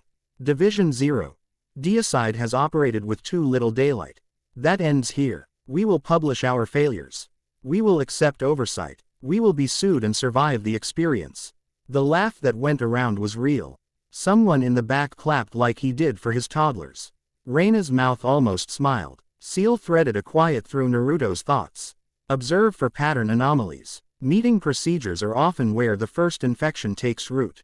The protocol prefers tidy places to lay eggs. On it, Naruto murmured, watch. The clerk sharpened a pencil with reverence. The first citizen to the floor, gray hair, apron still dusted with flour, spoke about curfews that had overreached and a grandson who had been scared of Hi's own house because Annette had decided his room was suspicious. A blacksmith followed, voice rough, asking for the names of the people who would hold the line if the next god didn't knock. A boy of 12 stood because his mother squeezed his hand and he wanted to be brave where she could see him. He asked what the word, consent, meant when your street was folding like paper. Reina answered without spinning, short words, plain numbers. Where she didn't know, she said, I don't know yet. Tamari smirked at the ceiling and smuggled approval into the room by pretending not to care how much she liked it. Kuretsuchi wrote WHO pays in big letters and underlined WHO decides enough to groove the board. The fourth speaker, a clean-shaven man with a polite suit and eyes that didn't pick a seat, thanked Reina for her service and asked to submit a procedural motion to accept minutes by acclamation to speed the process. It sounded dull in the way of dangerous. Naruto lifted his head. Ciel set a finger on a page inside him. This phrase has a signature. Not chakra. Pre-written consensus. If accepted, the meeting will ratify its own future, and the record will become law in our nets before anyone speaks it. Cute. Naruto said. How do we break it without flipping tables? Require consent at human granularity. Not acclamation. Names. Naruto's hand was already up. Point of order, he said, NT. He room. Bless rooms that have learned to like him. Let the words reach the front. Acclamation hides cowards. If we're voting on minutes, say your own name when you say yes. The suited man's smile kinked a millimeter. Reina didn't consult anyone. Recorded by name, she said. No acclamations today. The clerk, who had a crush on good process, brightened and licked his pencil. He started drawing boxes next to each name on the sign-in. The man with the suit softened his smile, tried to step back into the crowd, bumped into Karen's table, and found himself apologizing to a medic who could break his wrist 4 different ways and help him write with the other hand out of sheer kindness. The meeting breathed again. People spoke. Tamari whispered 2 filthy jokes to Kuretsuchi that somehow were also proposals for a civilian panel with teeth. Hinata moved like an eddy, landing where a word needed softening, where a frown could be asked to become a thought. Shion stood near the back with her hands tucked into her sleeves. The writing on her arms stayed blunt as old scars. The suited man waited. The room's rhythm tugged at him. He took a breath to try again and realized he'd been photographed. Ed in 20 words by a blonde man in an orange hoodie who hadn't moved from the wall. He smiled at Naruto without warmth. Good morning, he said, as if they were 2 bureaucrats at a tea station. Fix your tie, Naruto said. Above them, a rafter creaked in a way that didn't belong to wood. Ciel's tone went a shade colder. The motion hasn't died. It crawled into the minutes.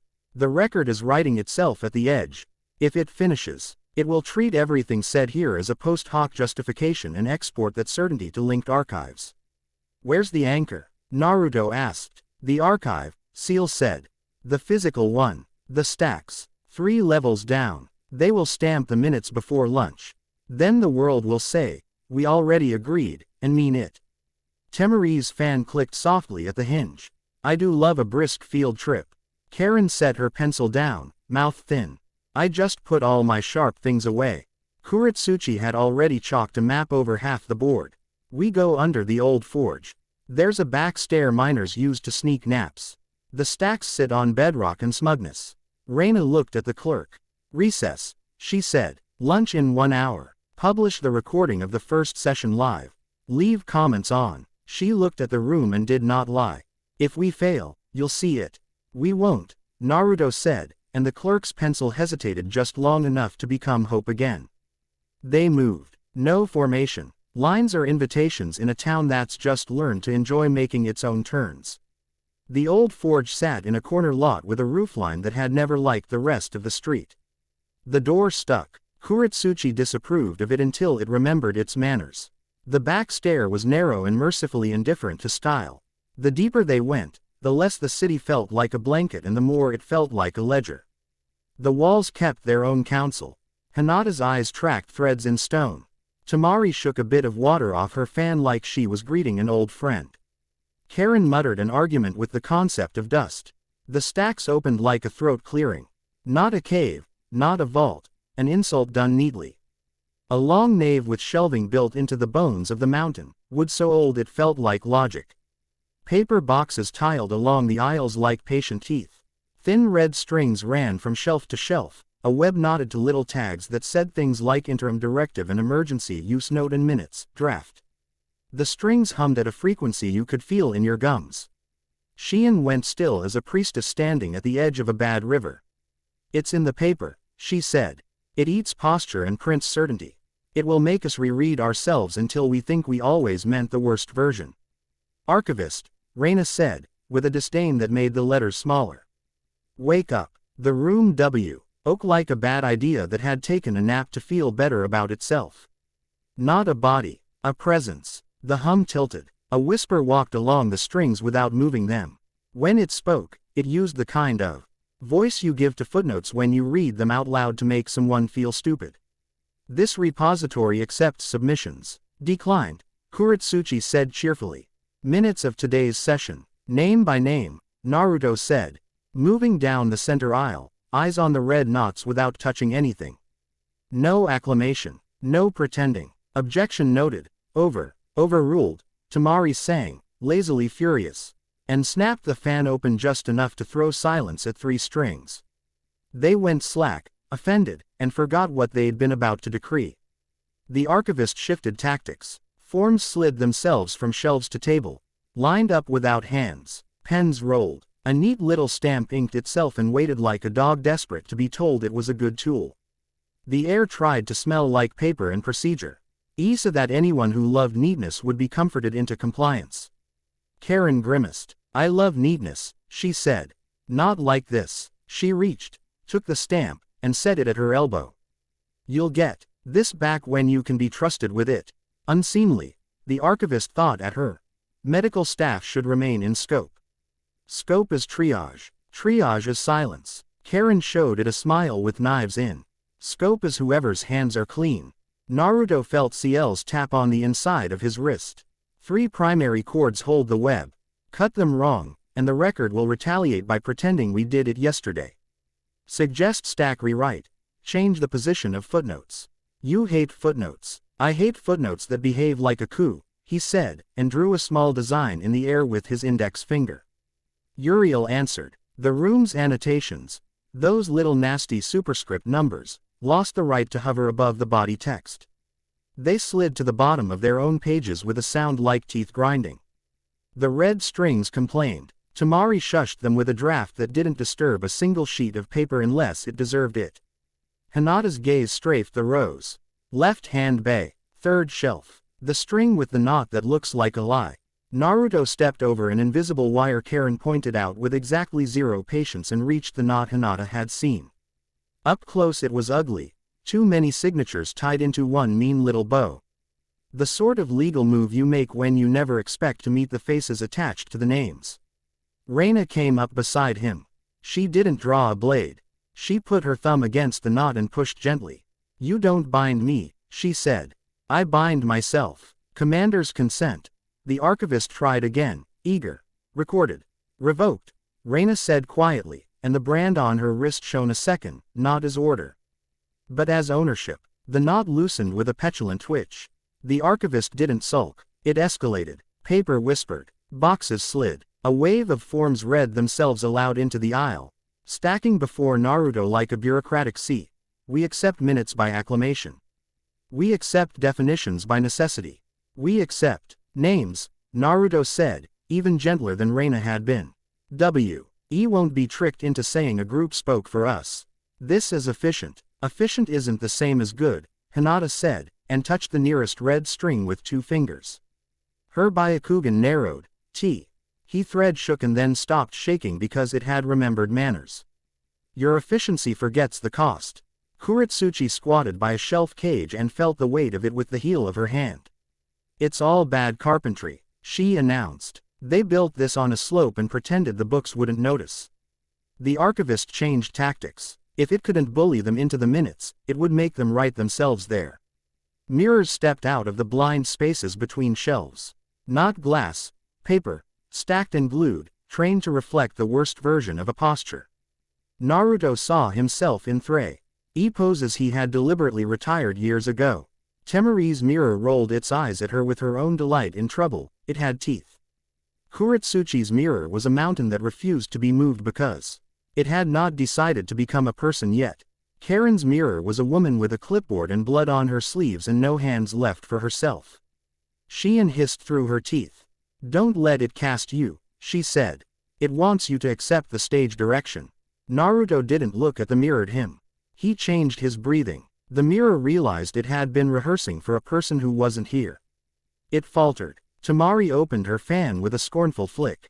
Wind took the mirror flat and slid it back between shelves with the indifferent courtesy she reserved for bad suitors.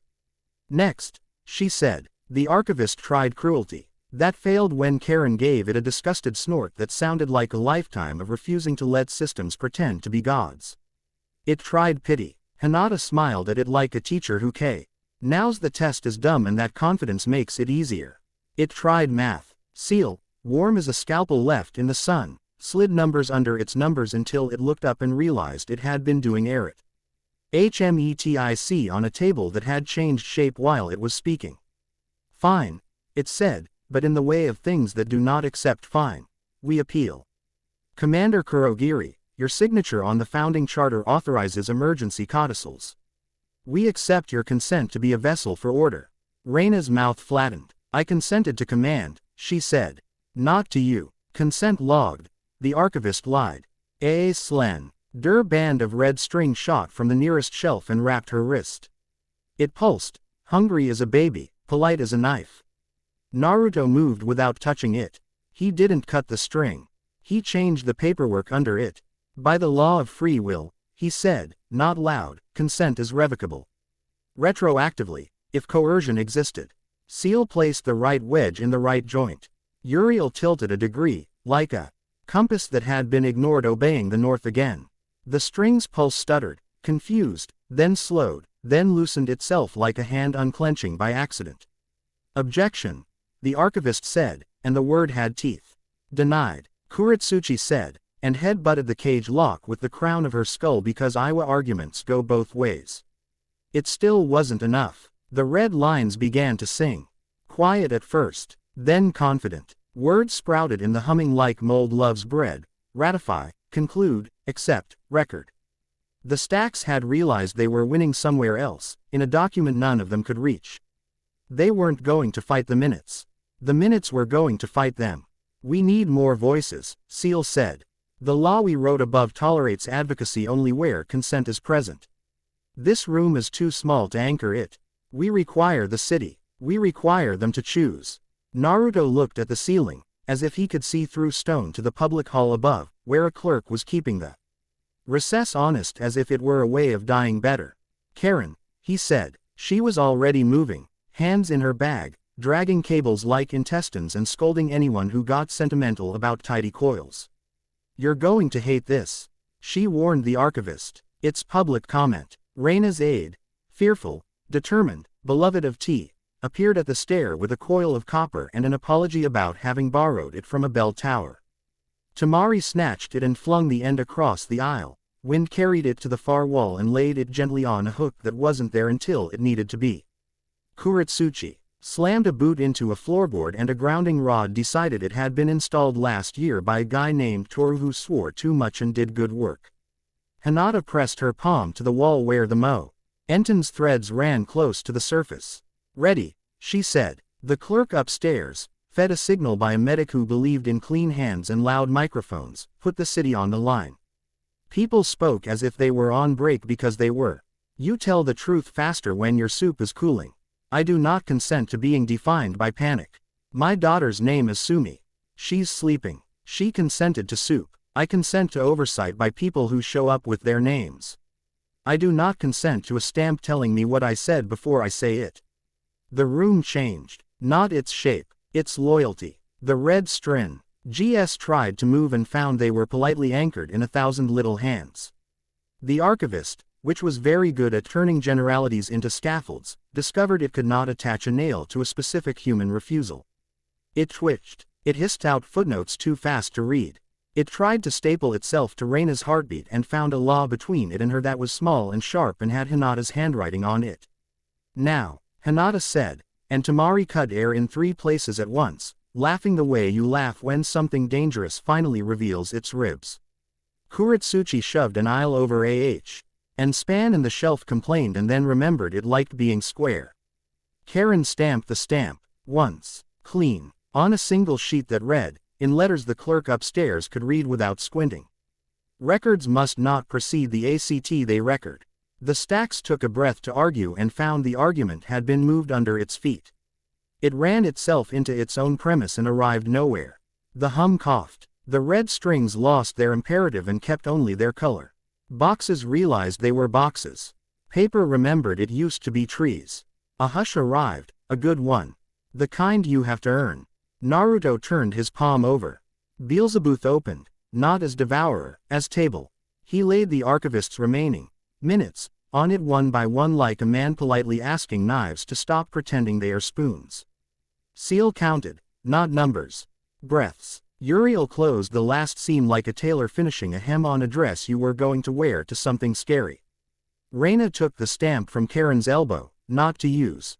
To put it back on the shelf it belonged on. We will publish the failures, she said to the room, which didn't need to hear it to obey. We will publish this too. Shien's shoulders dropped for the first time since the lodge's doors had blown open. Her eyes were tired as hills. She tilted about to the shelves that weren't listening anymore. Don't try to be gods, she told the paper. It's a thankless position. They cleaned with their hands. No glamour. Temari gathered fallen forms and made them into a stack that would offend an archivist just enough to teach them a sense of humor. Hina. Ta retied tags that had lost their knots, fingers sure. Karen labeled a box mistakes. Do not destroy and dared anyone with her glare to misunderstand her. Kuretsuchi chalked a date and a word on a B.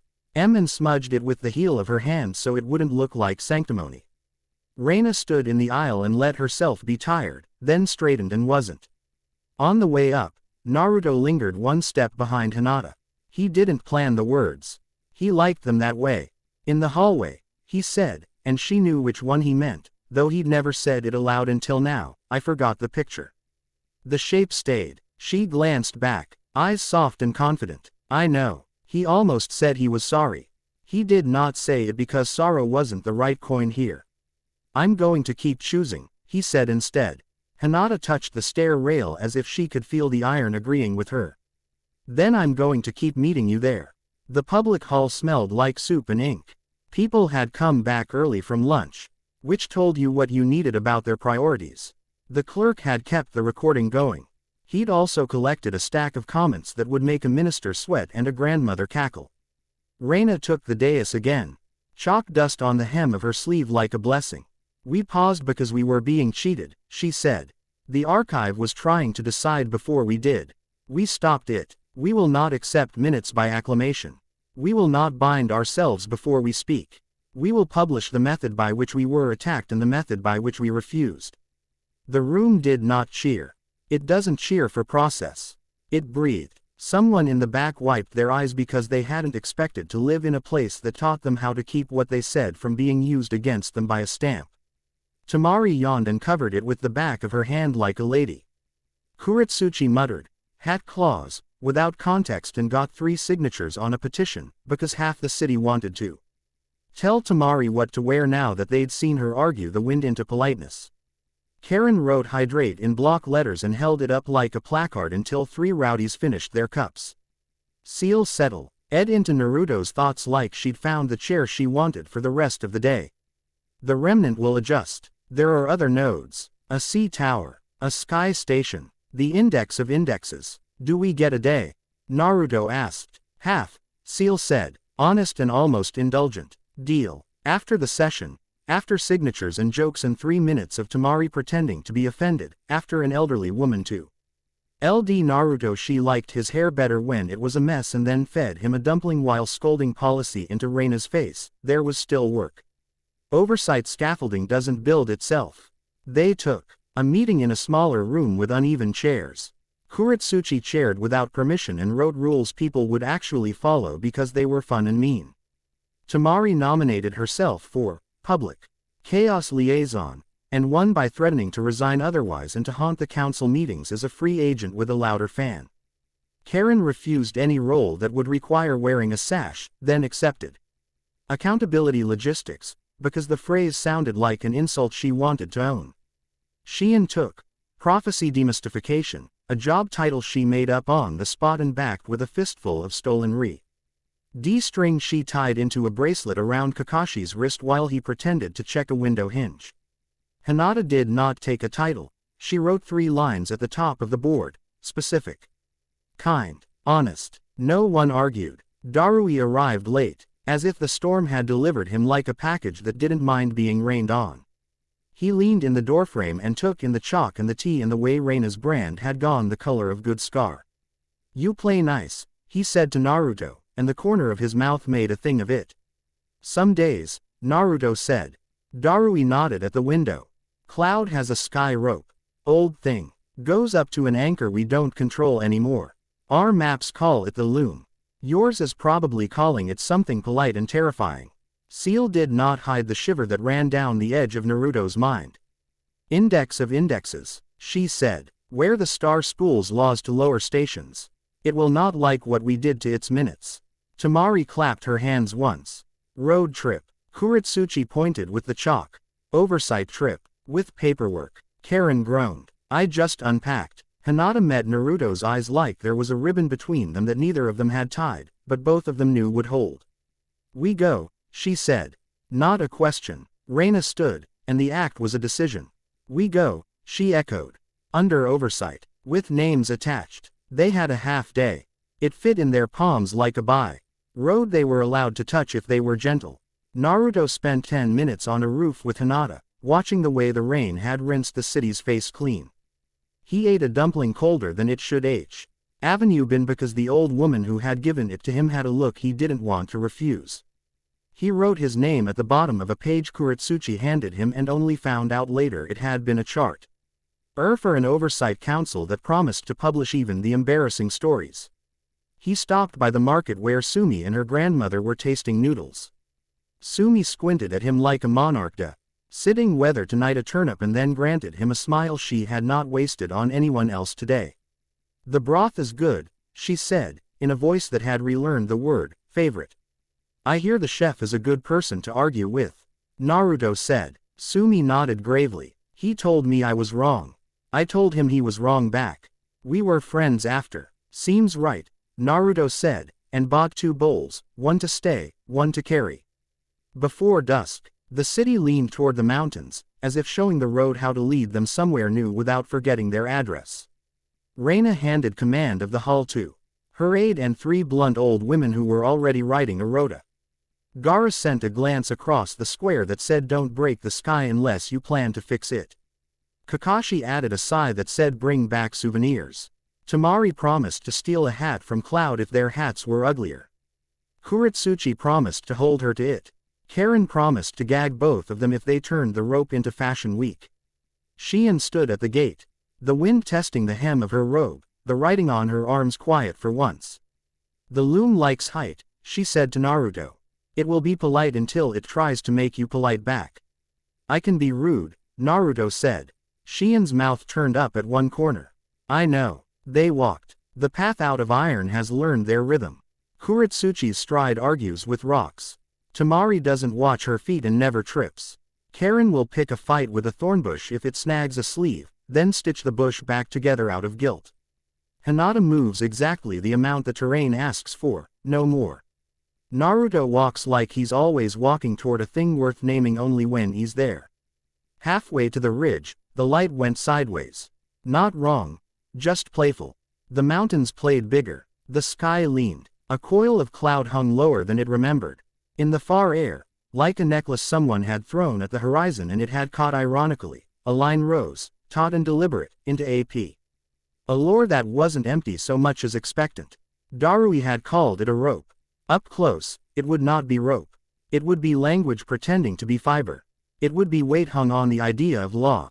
It would be the kind of thing you don't climb so much as agree to experience. Ciel sat up straighter in Naruto's mind, polite as a bell before a sermon. We will make the climb. We will decline to be woven. Sounds like a plan, he said. Tamari cracked her neck. I am going to cheat at altitude. Kuritsuchi grinned. I'm going to be unreasonable to load-bearing members. Karen checked Naruto's eyes by stepping in front of him and being annoying until he looked at her. If you eat a star, you tell me first. I have a form now. Hinata looped 2 fingers in the strap of his pack and let them rest there. With an intimacy that had nothing to do with drama and everything to do with steadiness. You are not a rope, she said. I know, he said, and the day settled around those words like a coat that fit. They walked until the mountain made them smaller and then decided size wasn't the important thing. The stupid beautiful line ahead of them rose into cloud. Somewhere above that line, something cattle ogged laws and tried to push them down like rain. Naruto tightened the strap at his shoulder. His heartbeat picked up as if it wanted to measure the climb in advance. He let it calm by remembering soup and chalk and laughter that had almost fallen off a roof and refused. Ciel, he said. Yes, less heroism, he said, smiling because he liked the ritual, more math. Why not both, she answered. They went to find where the star kept its index. They went with names attached. They went with jokes and a stamp in Karen's bag and a law written under their feet that meant iron held because people did, too. The mountain allowed them to begin. Chapter 5 End.